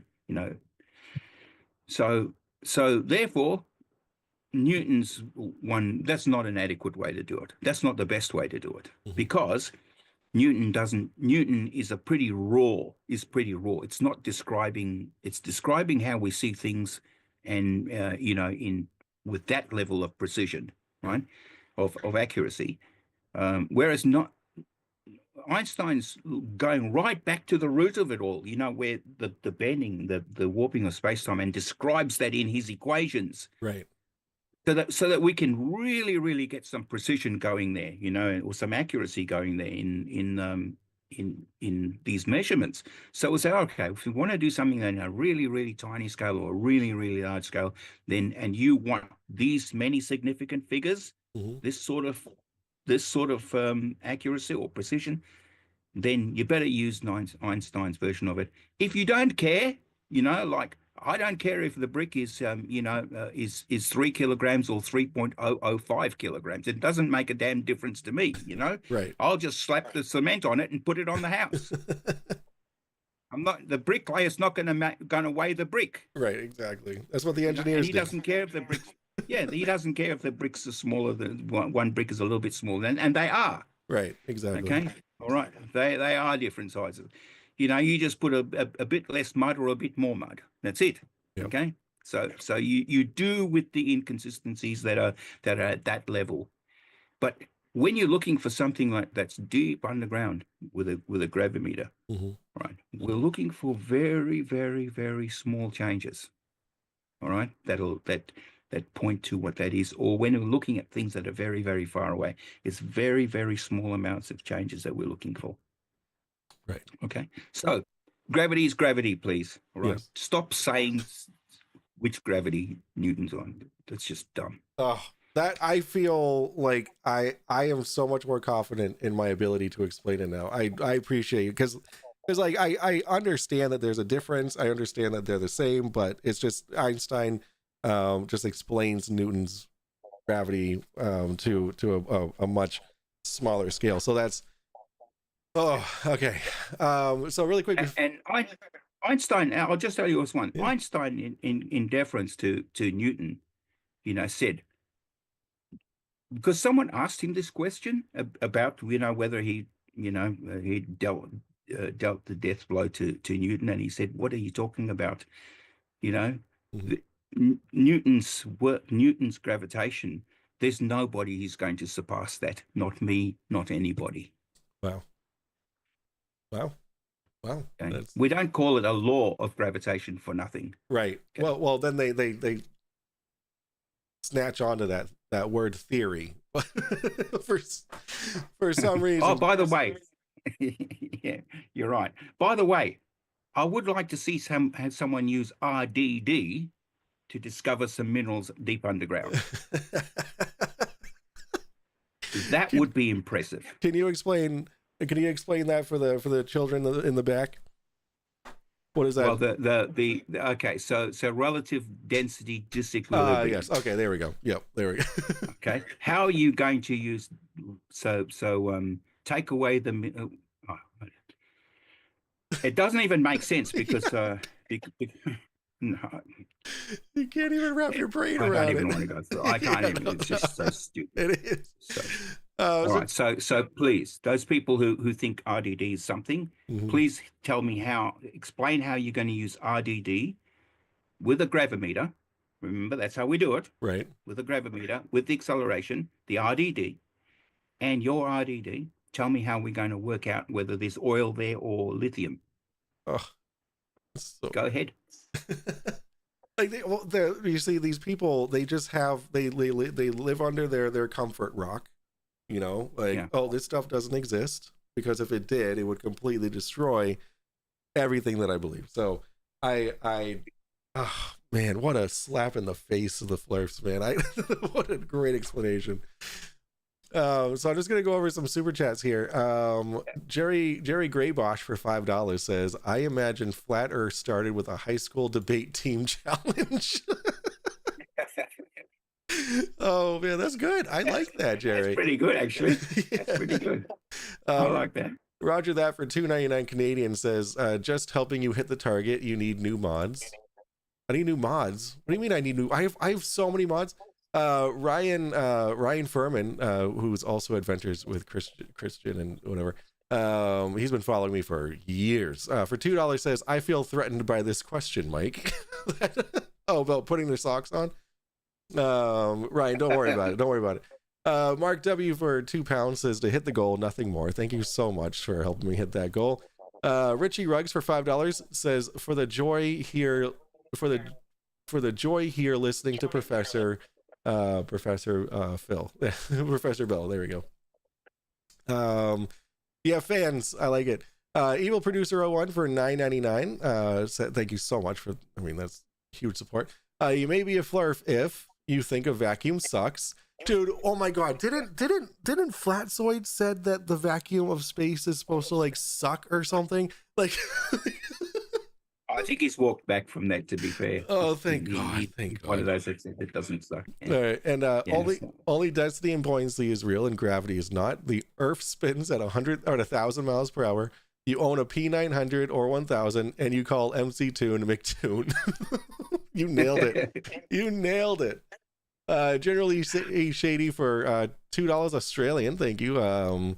Says quick hello to everyone watching and supporting. Thank you, Generally Shady. And we got BPA becoming a member. Welcome, BPA, to the buzz level. I appreciate you.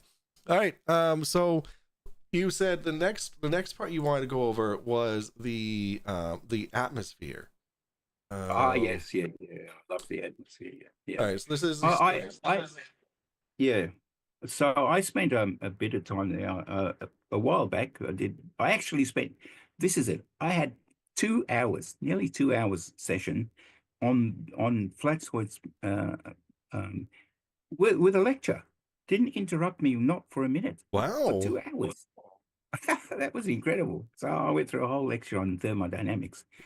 Of course, you know, It just went. needless.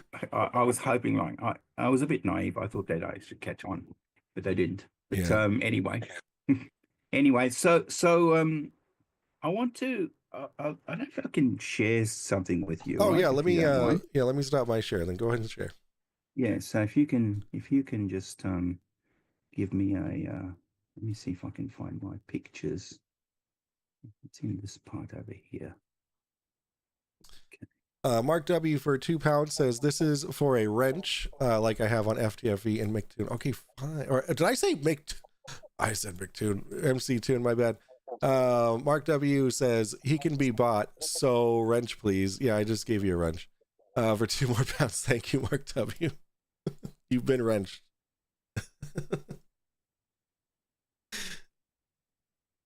Okay, so I'm just going to share this picture with you because it's a really interesting picture and kind of tells us the whole story. Okay, and almost everybody would have seen this at some stage or other. I'll hit share. Look at this. How gorgeous is that? Okay. Oh, very and gorgeous. That's the moon. Yeah. That's gorgeous. Taken from a high altitude balloon. Okay. Mm-hmm. So let's talk about this. Yeah, let's do it. See this area here? You can see my cursor moving. Yep. That thin blue area there, right there. Sure can. Well, the bulk of that, you can see it gets thinner and thinner and thinner as it goes along, as it gets higher up. You can see it's thicker down the bottom here, and it gets thinner and thinner and thinner as it goes up, right? Well, you know, the bulk of that's only about 30 kilometers. Really? Not much. Yeah, and contains more than 90% of the atmosphere in just that 30 kilometers. Wow. So now this moon isn't just this far above the Earth, all right? This moon is far away. Yes. 250,000 miles away. All right. It's very far away, that moon, okay? Yep. And it's not. I can't use a scale and say, well, if that's 30, then that's another 30 and another 30 and another 30. No, I can't do that. Okay, that's because this moon is far away. Well, Phil, did you take a ruler and measure it? Oh my God! It's like these. And my favorite part is that they just don't understand. The moon is also really big. You know, it's very large. It's 1/6 the size of Earth. Exactly, Yeah. exactly. So anyway, let's press on. So we know, and now the other thing about it is we know why the sky's blue. Actually, even Fkatzoid knows why the sky's blue because I asked him one day and he got it right. Okay. Okay, he was very proud of that. It's because the light scatters, the blue wavelengths scatter Right. more than the other wavelengths. So they scatter, and and you can see that, even if the swimming pool, when you tip all the water out, is all white. It's Right. not a blue. It's, the tiles are white. When you put water in it, it looks blue. Mhm. The sea looks blue and all that. That's because, again, it's the scattering of blue wavelengths that scatter more in this type of medium, right? And certainly does in air. So you can see now that's why the more concentrated the air particles are, then the more bluer it is. Mhm. So you can see that's why it's really blue down here and gets less and less and less. So you can see now it's black up here. Well, why the hell is it black? It's black because there's hardly any particles to scatter the light, of course. Exactly. And that doesn't take you don't need to be a genius to work that out. That's correct. And Okay. it just gets thinner and thinner and thinner until there's just nothing. Yeah, and just keeps going, like past the moon and all, Right. right? Yep. Past the moon, because they said they found a few air particles around the moon. Like, sure, of course. Yeah. So all past the moon, all of that. So it just gets thinner and thinner. It's thinner over here, thinner and again, thinner, thinner, thinner. By the time it gets to 100 kilometers, it's really, really thin. Mhm. Okay. By the time it gets to 400,000 kilometers, it's like 10 to the minus 6. 10 to the minus 15 actually. Okay. All right. Bar 10 to the minus 15 bar, and so at 100 kilometers, 4 zeros, 0.0000146 pounds per square inch, compared to the ground where it's 14. So that's very nearly zero. That's very nearly nothing at all. Right. It's very, very small. And that's just 100 kilometers. So that we could use a scale for that Yeah. because it's not far away. Relatively. It's just 30. So 30, 60, 90, a little bit more, 100. Right there. Right there. Oh, I love it. 0.0000146 psi. Mhm. And you know why? Because it's exponentially. It drops off exponentially, Right. the pressure. Oh, by the way, in case you weren't sure, more particles, you need particles to have pressure. Okay. Right. All right. Okay. So, all right. Just like you need the particles to have the temperature too, by the way. Okay. Right. Because they. Right. Yeah. Yep. Yeah. It isn't like, the sun's shining on the black, so the black's turned hot. Right. That's not Ridiculous. It needs the stuff. It needs the stuff in it to be hot. Yeah. Exactly. The radiator heat needs to heat something. Okay. Right. All right. So the small particles that are there heats them up. Okay. And when we talk about, say, it's 3,000 degrees around there somewhere. Yeah, that one particle is. Yeah. Yeah. Exactly. Right. Like around the Van And Allen there's only belt. one of them, and it's only one of them in a cubic meter. Yeah. So that one little particle, like That one little particle. can- Oh yeah. So thinking, the whole damn lot is hot. Can you just Really? really quick describe what a particle is and how tiny that is? Oh, okay. That's a really good question. So we're looking, how tiny it is. All right. So if you think about a balloon, 20 liters of a balloon, right? It's not that much. Okay. Mhm.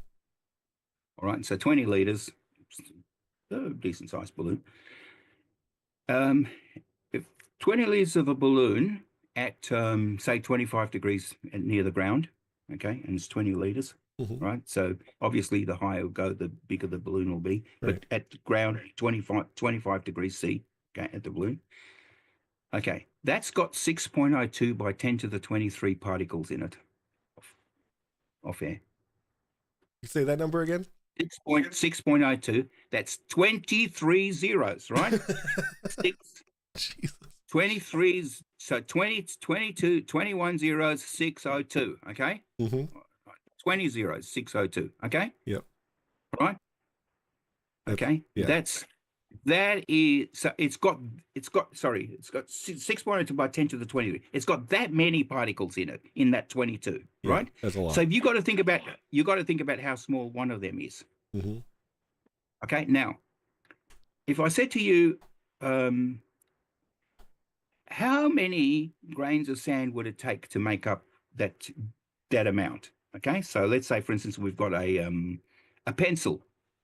Let's say the pencil's just an artist's pencil, Yep. carbon pencil, right? Solid carbon, weighs 12 grams. Mm-hmm.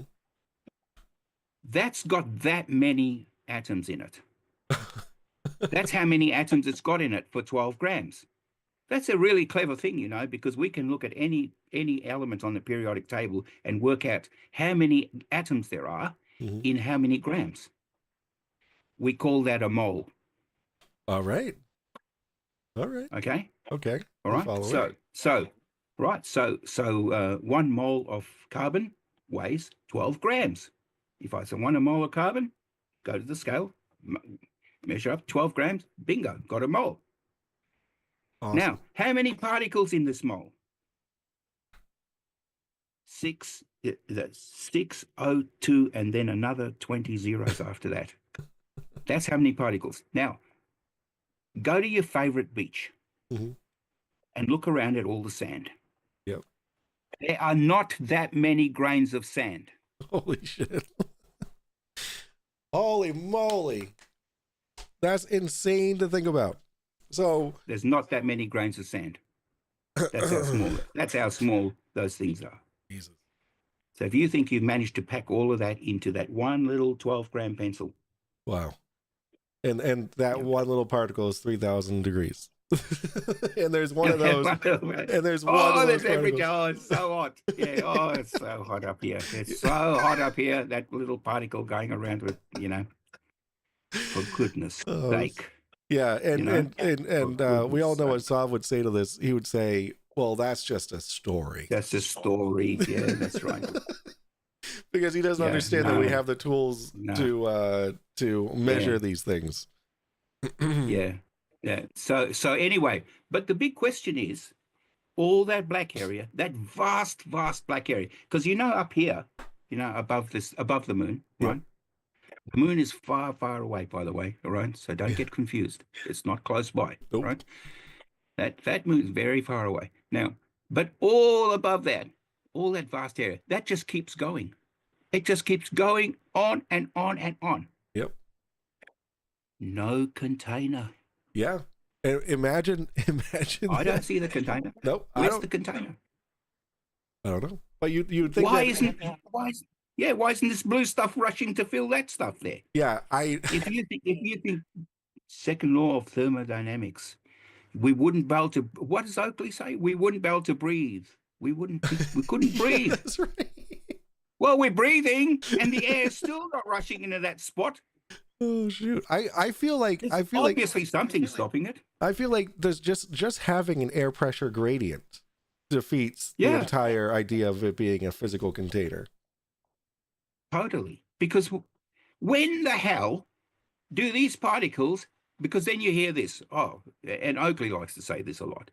You need a container to create the pressure. Right. Well, when the hell is these particles up here ever going to decide to go up there so they can make the pressure? Oh my god. It's so good. Like their job, get up there and make the pressure, please. Because the Right. pressure down here at 14.7 psi, how did they get from there to make the 14.7 psi when I can plainly see that? Was this a fluke photograph when all the particles decided to stay near the ground? Oh my god. I hope that there are flat earthers in my chat. Are there? Oh my god. All right. This is so good. Not. So you're never going to need a container because they never get there. Right. Even if there was a container, it never reach it.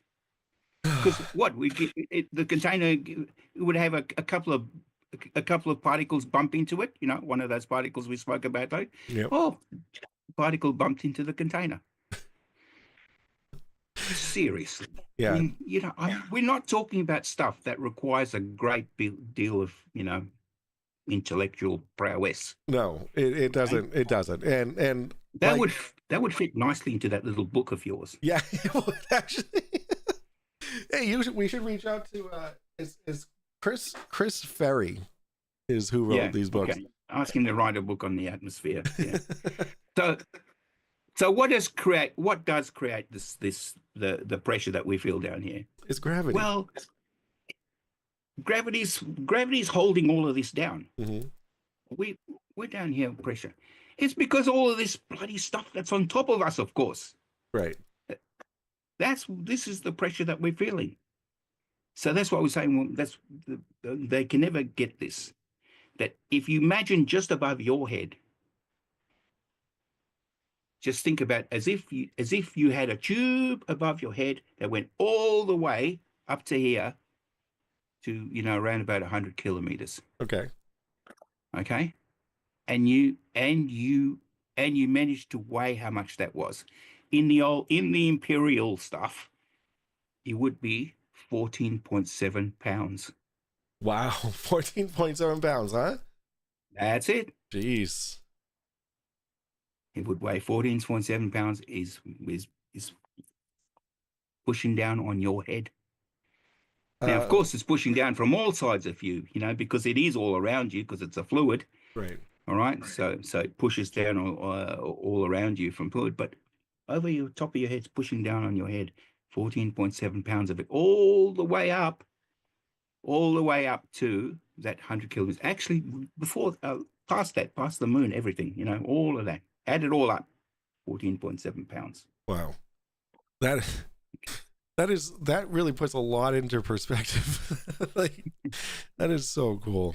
All right. No container needed. In fact, there would be no point. Now, the other thing about it is now, I mean, I've got an oven at home, and basically, if I start, it's got an element and starts heating up the thing. Well, heats up the whole lot, doesn't it? Right. If this was the sun, let's say this thing over here is the moon, but if it was the sun, okay, and it had a dome over the top of it, right? Why wouldn't this be heating up all of this air? It'd be heating up everything indefinitely. Right. Why wouldn't it keep? It's had 6,000 years to do it. Well, that's if you're a young Earth creationist, which, I mean, you if you're going to be a flat earther, you might as well. At the very minimum. Yeah. Had 6,000 years to heat up all of this stuff. Why hasn't it done that? So, I mean, thermodynamics is a thing. By the way, Dave, it's not thermal dynamics. It's thermodynamics.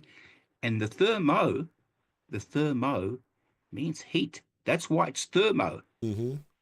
It's not gaso dynamics. Oh, that's so funny. It's thermodynamics. It's the heat. So what we're trying to do is trying to work out how much heat gets dispersed. So a typical example would be if you had a coffee cup, right? Mm-hmm. Cup of coffee. If you just left it there, it would become the same temperature as around it. Right. Okay. And that is because what's happening is you losing heat to the outside of the cup, and above it, the heat is basically going out into the atmosphere. But you know what's about that heat? You can't get it back and use it. Right. Yeah, you can't. Sorry, go ahead. That's entropy. You can't get it back and use it. That's going off into the universe. It's gone. You can't collect it and use it. Particles of gas that are going up and up from the ground, going all the way up, are losing their kinetic energy. They get slower and slower as they get towards the top. When you throw a ball in the air, doesn't it reach at some stage stop and then come back down? Yes. Well, that's the rubber band mass. Right. Because it's got mass. Well, up goes the particle, and eventually, it too It's going to convert that that kinetic energy into gravitational potential energy. And if it started with more energy, it'd get higher. If it started with less energy, it would not get as far. So that's why we have a gradient, because eventually this kinetic energy is going to be acting against the gravitational field. Wow. I feel so much smarter talking to you, Phil. This is fantastic. Oh my God. That's another one for your little book. Yeah, exactly. Yeah. Air pressure gradients. There it is. Or entropy and air pressure. I love it. Or yeah, you know what I mean. Yes. I have some questions for you. I have one here. Says, ask Dr. Phil about a gradient within a gas pressure vessel. Okay, all right. Well, I mean, if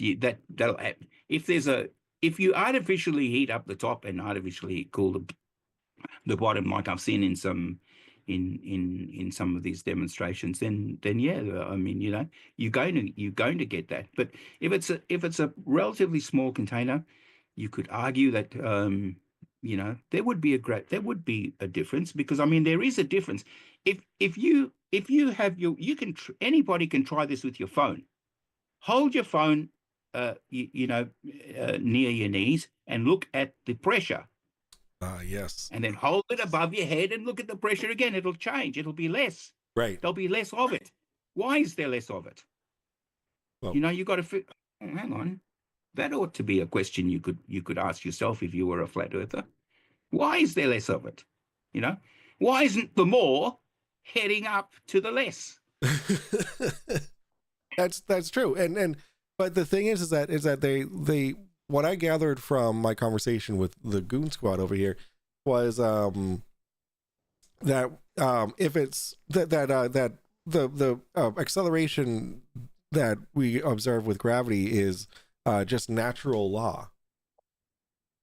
It's like, but and we're defying natural law or whatever. I don't want to. I'm straw manning, but I mean, I'm sure that the idea is there. Is that by like lifting something and then that's creating a disequilibrium, so the natural law wants to pull it into. That thing. Because I lifted it up, so I gave it energy a bit. Yeah. I couldn't keep it together, man. When they said that. Well, you answered that perfectly, and that is, if you picked it up and you gave it energy, mm-hmm. what were you fighting against? Right, exactly. Natural law, apparently. All right, here we go. I have a barometric pressure or meter I just got. So it's at 29.9 INHG. What does that mean? Okay, so inches of 29.9. Yeah, so that wouldn't be inches. That'll be 760 inches of mercury would be 1 bar. So yeah. Go on. What does it say again? It's 20 INHG. HG, sorry. Inches of mercury. Yes. Okay. Okay. That's good. All right. So it is. All right. 29 inches of mercury. Yeah. Okay. So that's all it means. So in the old days, they don't do it anymore.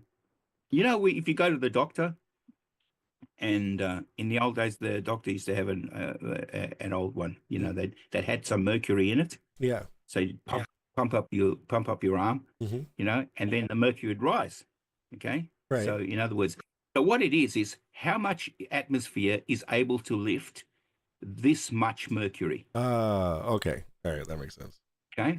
All right. So that's all that means. Okay. The amount of atmosphere that's required to lift up that much mercury. I think this barometer app is inaccurate. If you've got one of the old fashioned barometers, they can be they usually have only 2 speeds. They work or they don't. Yeah. And quite often they don't. Oh, I can.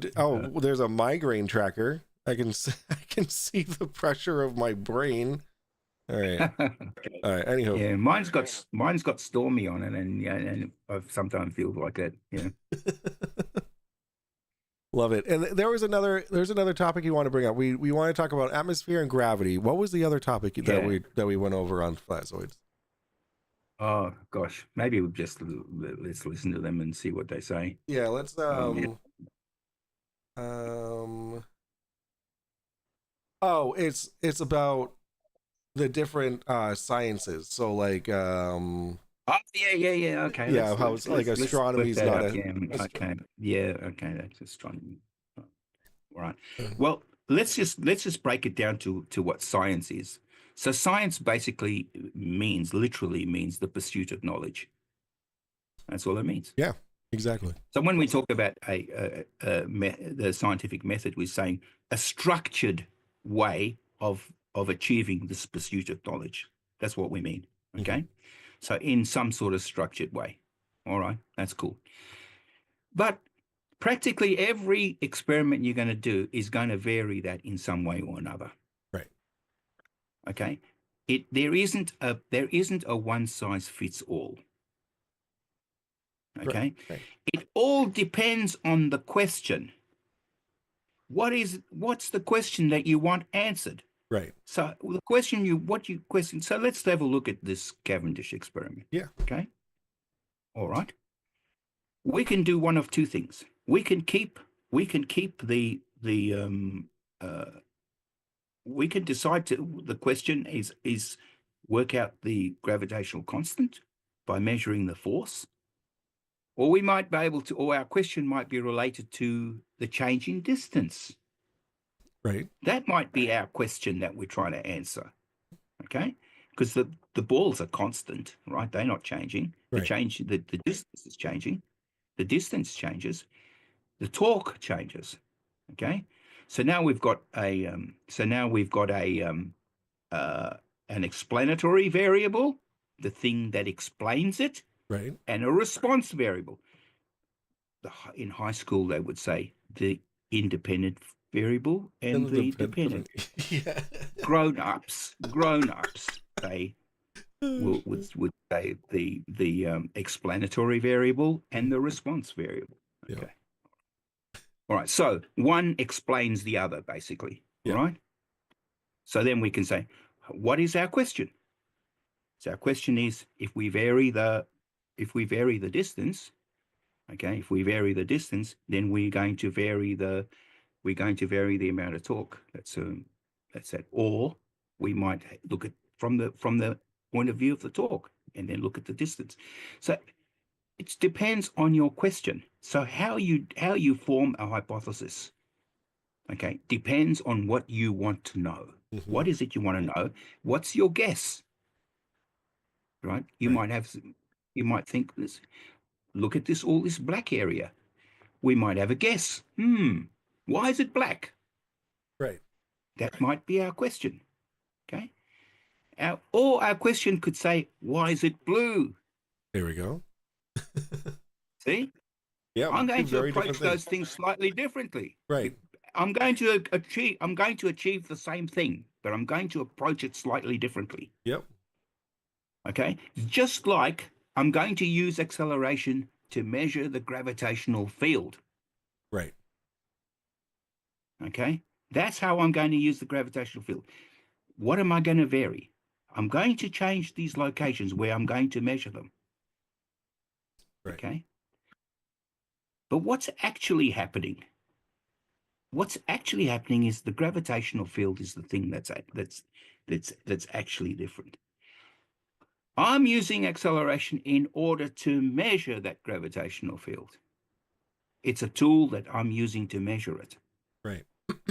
So how I determine my hypothesis, how I determine what is, which variables I'm going to use as explanatory or the response, that's going to depend on the question.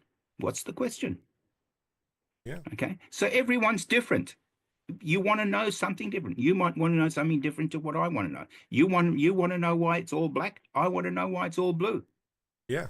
And you definitely go like that. But you know what? We're going to answer the same question. We're going to come up with the same thing. You know why? Because it's all blue because there's more particles, and you're going to tell me it's all black because there's less particles. Yeah, exactly. Yeah. That's cool. And even so, like that, I mean, even if we're looking at why is this all black and then why is it all blue, but we need to measure something else, right? Like we need to figure out why oh my god, come on. I have the thought in my head and I'm having an issue spitting it out. I mean, there'd be a completely different science that goes into explaining why it's blue with the light reflecting the blue light. Yeah. Jesus, that took so long to spit out. I'm so See, sorry. you're asking different questions. Now that comes to this idea of that the other ones they say this is a constant thing, and I don't know why they want to die on this hill, but they do. And that is, they say, well, science proves things, or science. We say, well, it doesn't. We don't. The first thing I say I say this to students almost regularly, for brand new students, and I say, that science doesn't prove things. We're not here to prove anything. Okay. If anything, we're going to try and prove something is not the case. Yes, exactly. Not that it is the case. We're going to try and falsify it. Yep. We're going to say, this idea of yours is bunkum. Try again. Love it. But then you have to explain why is bunkum, and then maybe do your own experiment. Yeah, we're going to make an experiment that would show that that either you're right, in which case we'll look at it further. Mm-hmm. We'll spend some money, off my budget. Right. Okay. To look at your idea further, or go start again, because we just showed you that it was wrong. So it's not about proof. It's actually about the confidence. Okay. See, when we do an experiment, and critical think, I've got to hand it to him, and I'm not surprised because he's an engineer. So, it's I'm not surprised. So he went and did his experiments and measured all those things, and then he did the right thing at the end. He looked at the R² value. Okay. Mm-hmm. So this basically tells us how confident we are with our results. Do they match this line of best fit? Okay. This how well does it match? For instance, if our results are higgledy-piggledy, can we rely on them? Right. So what we do is we use statistical methods to look at the data and to see, how well does it explain, how well does the explanatory variable explain the response variable? Okay. Mm-hmm. How well does it?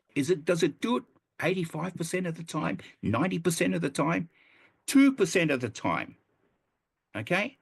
If it's 2% of the time, we don't have any confidence in that. Right. If it's 90% of the time it does it, we say, something, that's worth looking at a bit further.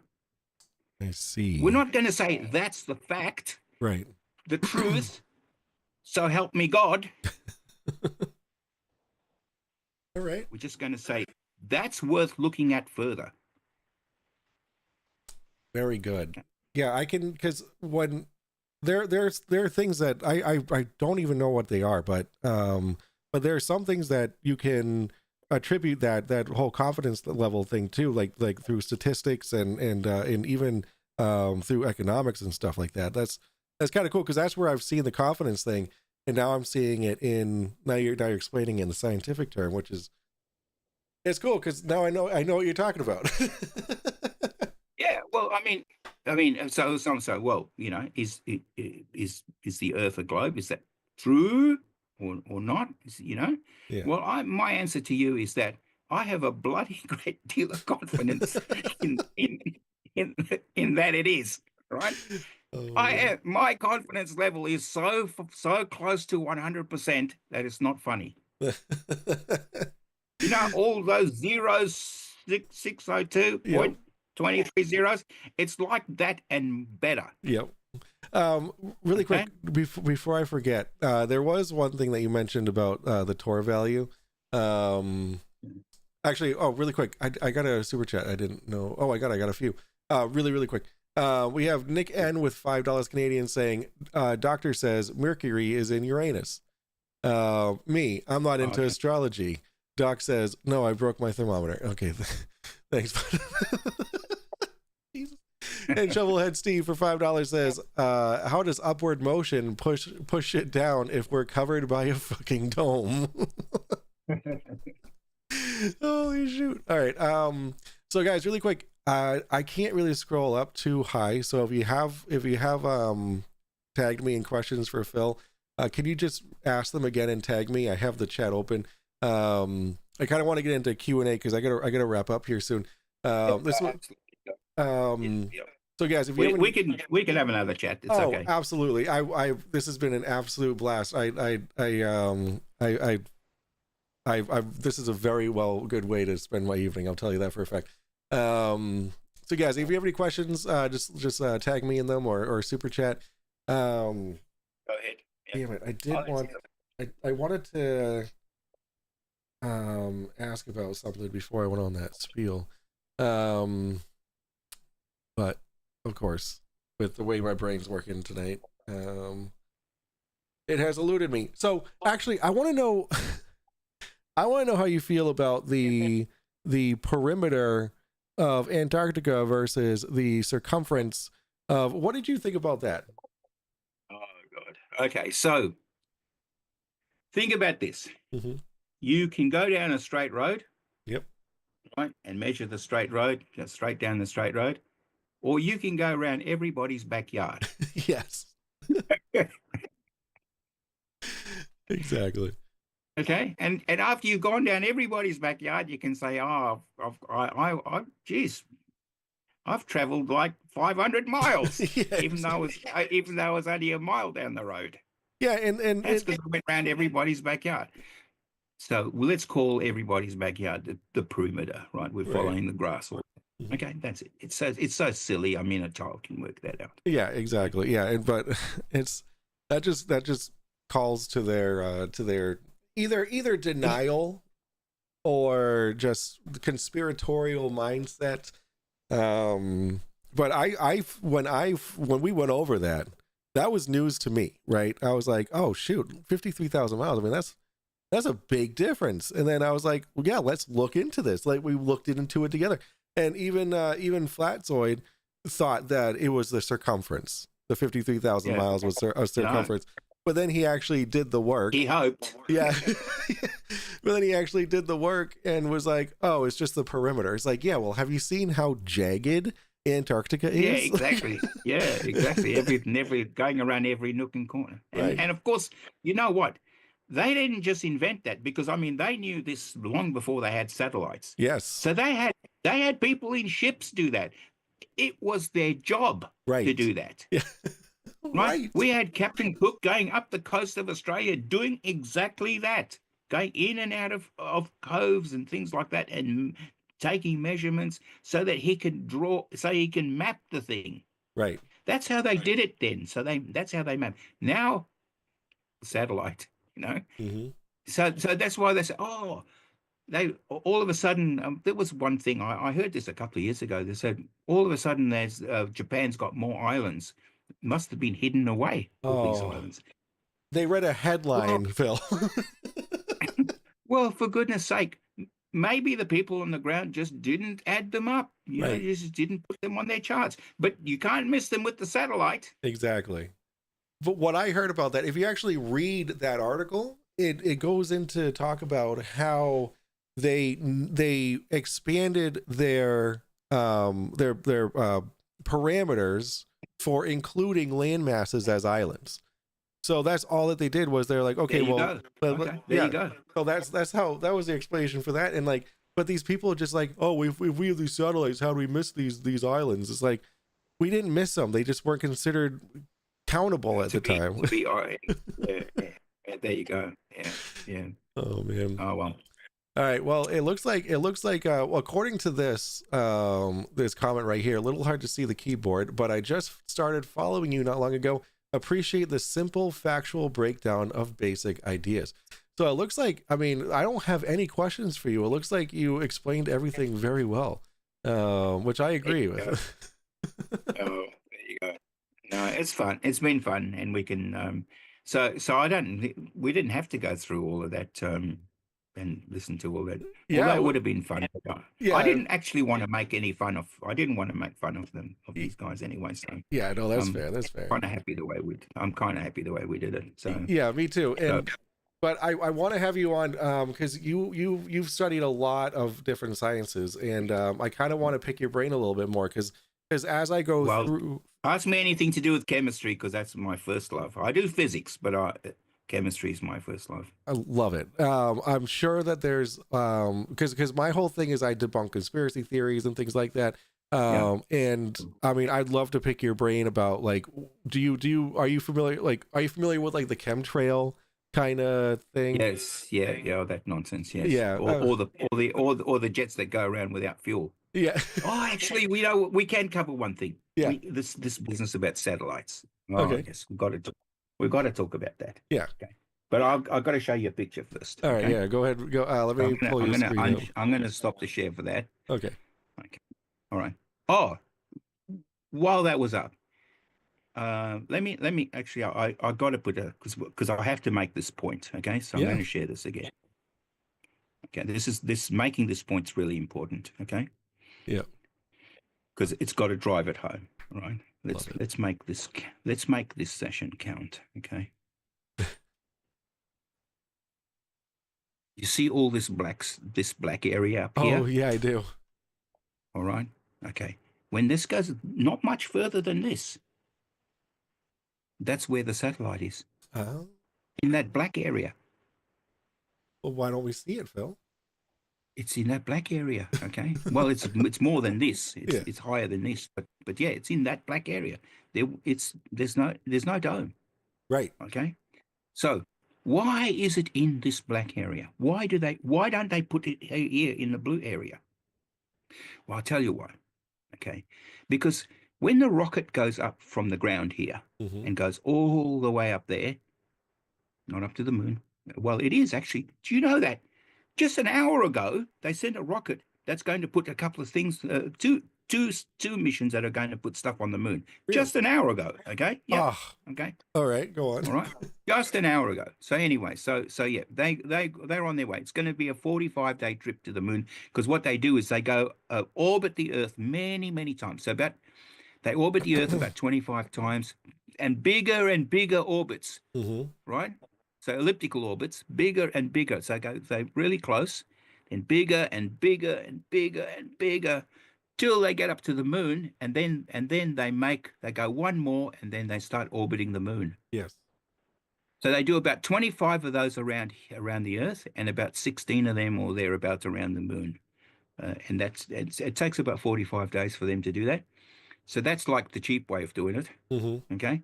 But it's pretty handy if you're American and you've got lots of money, you can actually go from there, bang, all the way around, a couple of times around to give you a bit of a oomph. Right. Like slingshotting, basically. A slingshot, yeah, around there, a couple of times around, then go all the way up, 3 days, and you're there. Right. 3 days, and then you're going around. Easy, you've got Remarkable. plenty of dough. If you don't, and like you're Indian or something, you're going to or SpaceX, and then you're going to go up there. And we're just going to go the long way. Yep. Right. So we're going to get our rocket to push us up there, and we're going to basically make bigger and bigger orbits until we get nearly close, and then we're going to go right there, slip by, and then start doing the moon, and then eventually bang on the moon. Well, you don't want to bang. Nice and slow. Nice, yeah. Oh shoot, I love it. So that's that. So, but yeah, so these satellites are there. Now, why do satellites stay up there? Why do they? They don't have any fuel. They don't have any aerodynamic flight surfaces. They don't have even aerodynamic. They don't even have flight controls. Okay. Well, they sort of do a little bit because they got little jets. They got little canisters that contain some gas. So if they want to just shift a little bit this way, they puff a little bit on that side, or if they want to shift on this side, shift right, they puff on that side, or if they want to change, go a little bit higher, they puff up, So they got these little jets around them that they can, mind you, these puffs are only sometimes for just milliseconds. Right.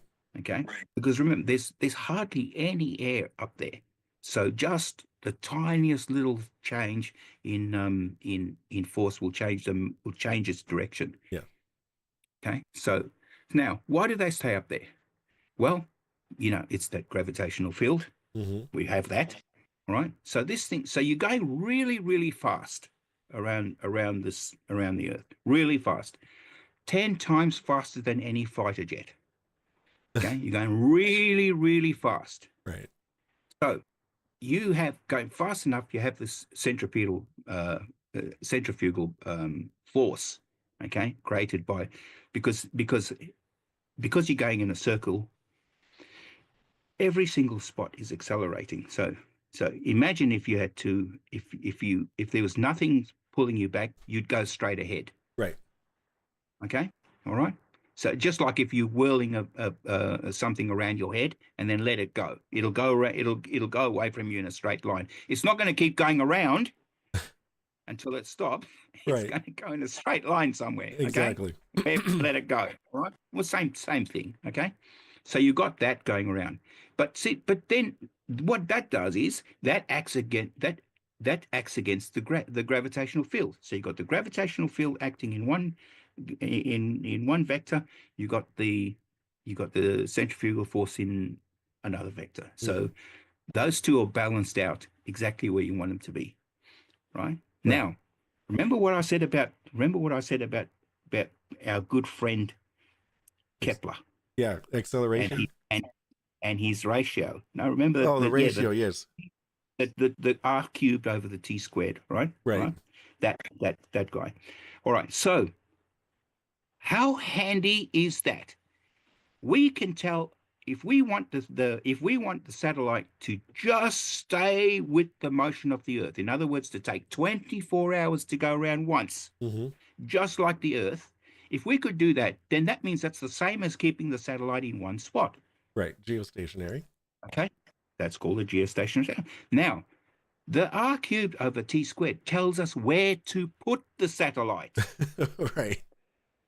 For that to happen. Because if we're too low, that won't work.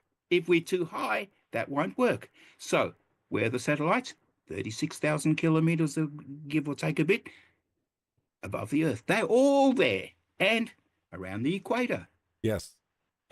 Okay. So if you've got looking at TV, you're going to put the dish on your roof and you're going to face it towards the equator. Okay. I've had mine for 12 years. I was actually up there and I had of course I was interested, so I bugged the hell out of the guy who was putting it up there, of course. Of course. Okay. As you do. And then he said to me, why don't you go down there and tell me if the TV is working? I'll stay up here. Perfect. So, so I had to be the one there. Yeah, it's working. No, nearly there. Yeah. Okay, got it. Still left a little bit. Yeah, we got it. So that was my job, and That's awesome. and it's been working absolutely beautifully ever since. Never failed once. Been pointing at the equator, and guess what? It's my latitude. That's how many degrees it is to the equator. My latitude. So he already know roughly where to put it. Right. Long before he said, "How's the TV going?" Yeah, exactly. Because we just made minuscule. Now, just imagine if it was a balloon. That thing would be swinging around. So ridiculous. We'd have no control over it. The wind would take it there. Yep. I'd get Japanese TV. I'd take it over there. I've got Croatian TV. Oh man, that's so good. Awesome. All right. Well, yeah, it's about that time. So, Phil, again, thank you so much for coming. Let me get you up here. Thank you so much for coming on the show, for taking the time. What time is it over there right now? Oh, it's 2:48, so I've kind of got to make some moves. Yeah. Sounds good. Well, thank you for staying up so late to talk to me, and I can't wait to have you back on. No, 2:48 now. It's just the afternoon. Oh, for it's me. just the afternoon. Yeah, Oh. yeah. No, Well, it's just that my wife will come up and say, "Why didn't you do that job?" Oh, I hear that. I certainly do. All right. Well, give you and yours my best, and thank you again so much for being on the show. And I can't wait to have you back on, Phil. Absolutely, I enjoyed every minute of it. Awesome. Okay, so let's put some, if you like, put some ideas together about what we'll cover. Then we can just do them. Yeah. Or if we hear something really, really dumb, let's write it down. Sounds great. Actually, that'll happen every day. Yeah. Lots. But we'll pick the best parts. Awesome. All right, Phil, you have yourself a great night. All right. All right. Fantastic. All All right, right. thank you. All right. You get rid of me. Okay. Okay. All right. Sounds good. All right. Good night. Okay. Oh, he was going to say something. Oh, I fucked that up. All right. Well, that was fantastic, guys. Yeah, it's PM. Sorry, I have no like. I'm American, guys. I don't know geology. All right, I brought that up to Max last night, and he's like, "Yeah, Americans are known to not have any idea of geology and geography. Oh my god, I don't even know what word to say, guys. But holy moly, guys, one in chat if you really had fun with that. I'll put a one in chat. So let me go over. I'm sure like people have been chatting me up. My mom says I love this guy. All right. Oh my god, there's so much chat. Oh, actually not too much on the Twitch side. What do I need to do to get even? Dude, I already holy moly. All right.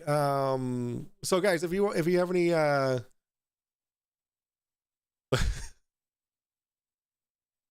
dude, this is how fried my brain is. I forgot what I asked you to write one in chat to do. So I think it's time for me to go to bed. All right. I had a long day. So next week I'm gonna have Iron Horse on. I'm gonna have I know his name. I said it last night. What is it? It's Americans believe lead flies. Oh, all right.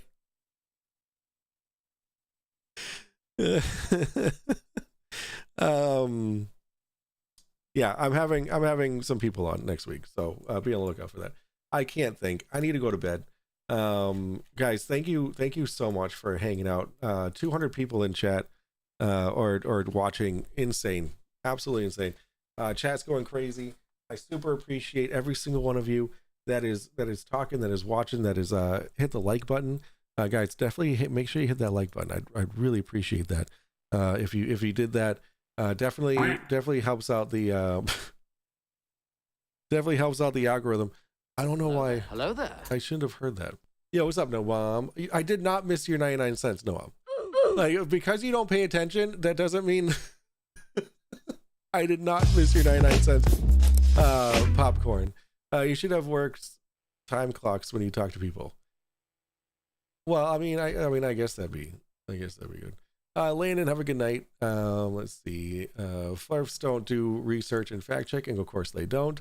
What I like when Flurfs make comments about there being 10,000 satellites and never ever crashing, but not realizing if there was only 10,000 cars on Earth, you'd go your whole life and never see a car.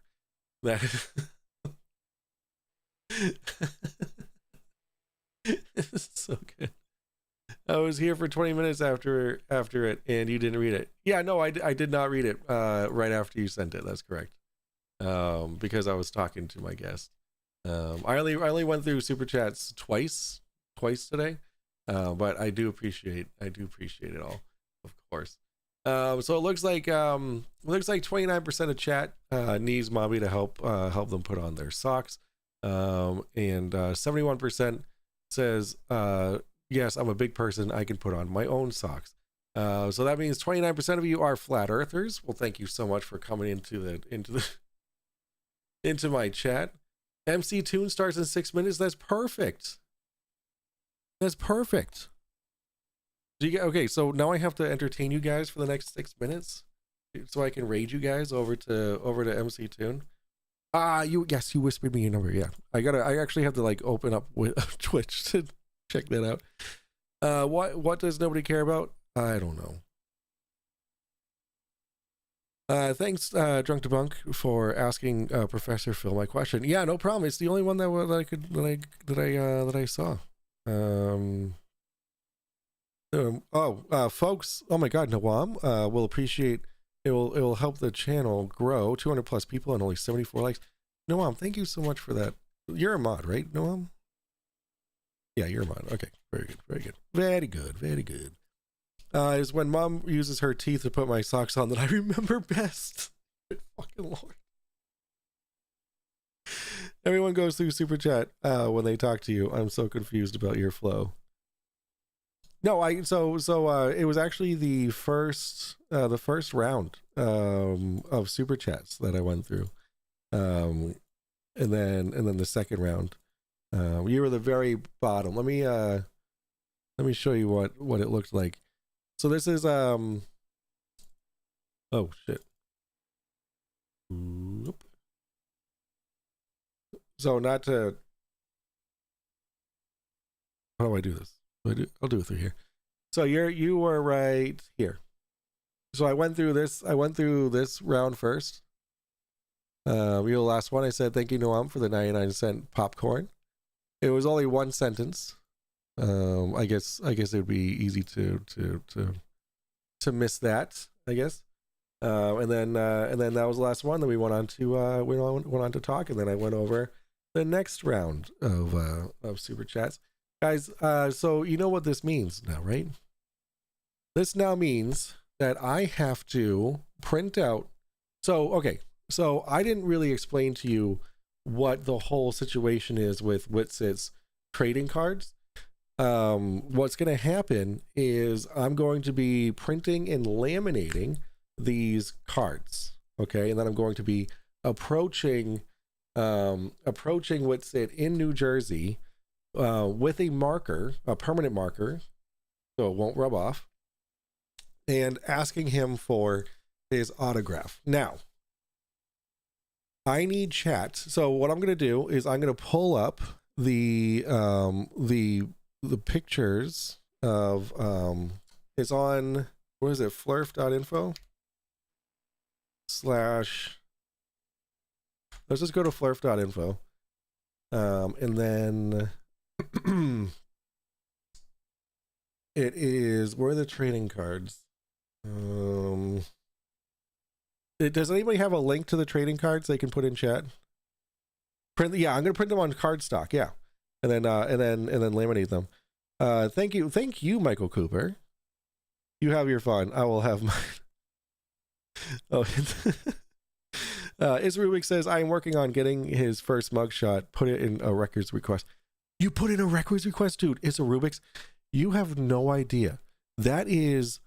Would that be his rookie card or his minor leagues card? I don't know. I don't know how all that works.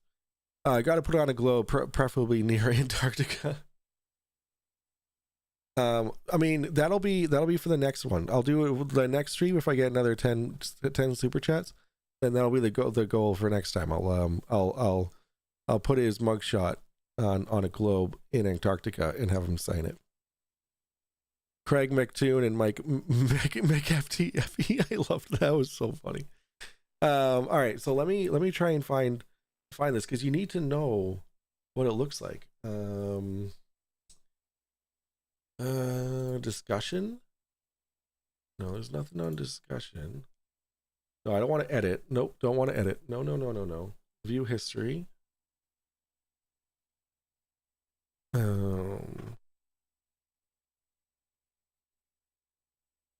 let's see. This was. Oh, these are just edit. These are just edit histories. All right. Can I do a search? Let's do Witsit. Oh, there we go. Witsit trading cards. Here we go. All right. So, oops, wrong button. So these are the Witsit trading cards. All right. So we have. They're all dated. These are from Peter Markley. So we have 2016, 2018, 2019, 2021, another 2021, and a 2023. So there we go. We have didn't Toon say the cards were made by Peter Markley? Yes. Maybe he can provide a printable version. Yeah, actually, because I would love to have like a high res. Oh, right here. This is super high res. I mean, the picture itself obviously isn't, but like the rest of it, possessing marijuana with a star. Yeah, these are super high res. Yeah, look at that. All right. So you just click it. It gives you the high res version. This is great. This is great. Yeah, I'm gonna print these out on cardstock. I'm gonna go to Staples and print them out. Get them all nice and fancy. And then I'm gonna get them signed. You need to add height lines in the background. None of the mugshots have it for some reason. No, I can't. They're perfect just the way they are. Just the way they are. Emma says, yeah, these are definitely printable right here. Nick says, just search Witsit. Okay, there we go. I did that. I'll let you know if something comes out of it. Dude, you have to let me know it's a Rubik's. You have to. And you also have to let Peter Markley know too. Real Cygnus says, and you need to secretly film. Oh, of course. I'm not going to secretly film it. So here's the thing. Okay. I'm going to have strapped on me my GoPro, and so I have a chest harness for my GoPro. So I'm literally just going to be wearing my chest harness with my GoPro on my chest. So everything that I do is going to be filmed. So all the behind the scenes stuff, I'm going to have my phone and my GoPro going to record it all. And I'm going to make some kick-ass videos for you guys. I'm super stoked. I can't wait till I can get some stuff out. I'm going to get stuff out on Saturday night. It's going to be later on Saturday night because I do plan on being very intoxicated. And then we're going to be up late, throwing together a video, some reels, some stuff like that. All right. So, how do I do this again?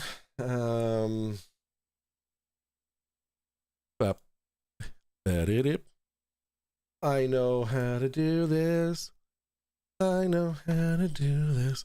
All right, so before I send you guys over to MC Toon, make sure you hit that like button. You guys are all absolutely fantastic, beautiful people. Every single one of you, even the flat earthers. You'll come around.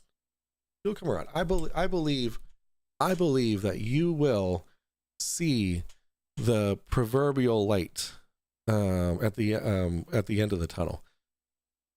How do I do this? Oh, this is my channel. I need to go YouTube Studio, right? And then over here, I go to customization. Nope. Shit. How do I work this thing? Barbara, I need help working this thing. Do I go? Where do I go? And then here. I got back to where I was. Oh, stream. No. Fucking A. I don't know. I'm stupid. Oh wait, no. Don't I go to edit and then customization and then redirect? Okay, we're gonna redirect. We got MC Toon. All right, we're gonna go to MC Toon and save. All right, guys, I love you all, and say hi to MC Toon for me. Let him know I want to be on his show at some point, even if it's just to say hello.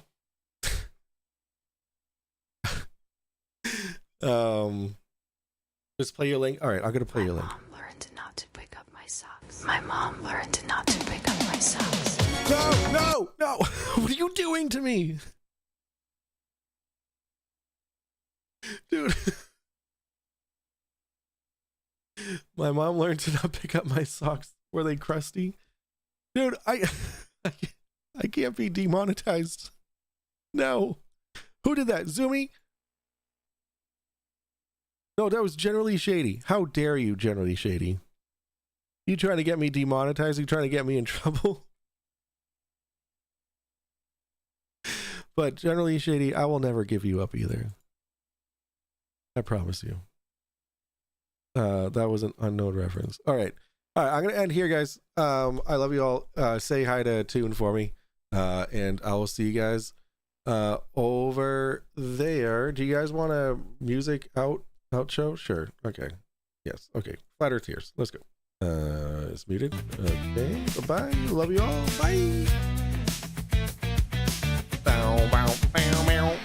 They travel to the edge to see the endless day, bringing charts and cameras to prove what they say. But the sun didn't set and the planet didn't end. Now they're scratching their heads and calling it pretend. The world kept spinning as the light stayed on. Flat earthers tried to cheer, but the proof was gone. Antarctica showed them what they didn't want to see. A globe's victory, reality's decree. Flat earth tears on frozen ground, globers dancing all around. Their theories crumbled under the sun's bright truth. Science won the game and crushed the untruth. They packed up their disbelief, hid it in a case. Still cried conspiracy to save some face. No edge to find, no great abyss, just a round earth with a daylight kiss. The skeptics lost in a luminous parade, under a sky that never betrayed. Flat earthers sighed, holding maps and lies.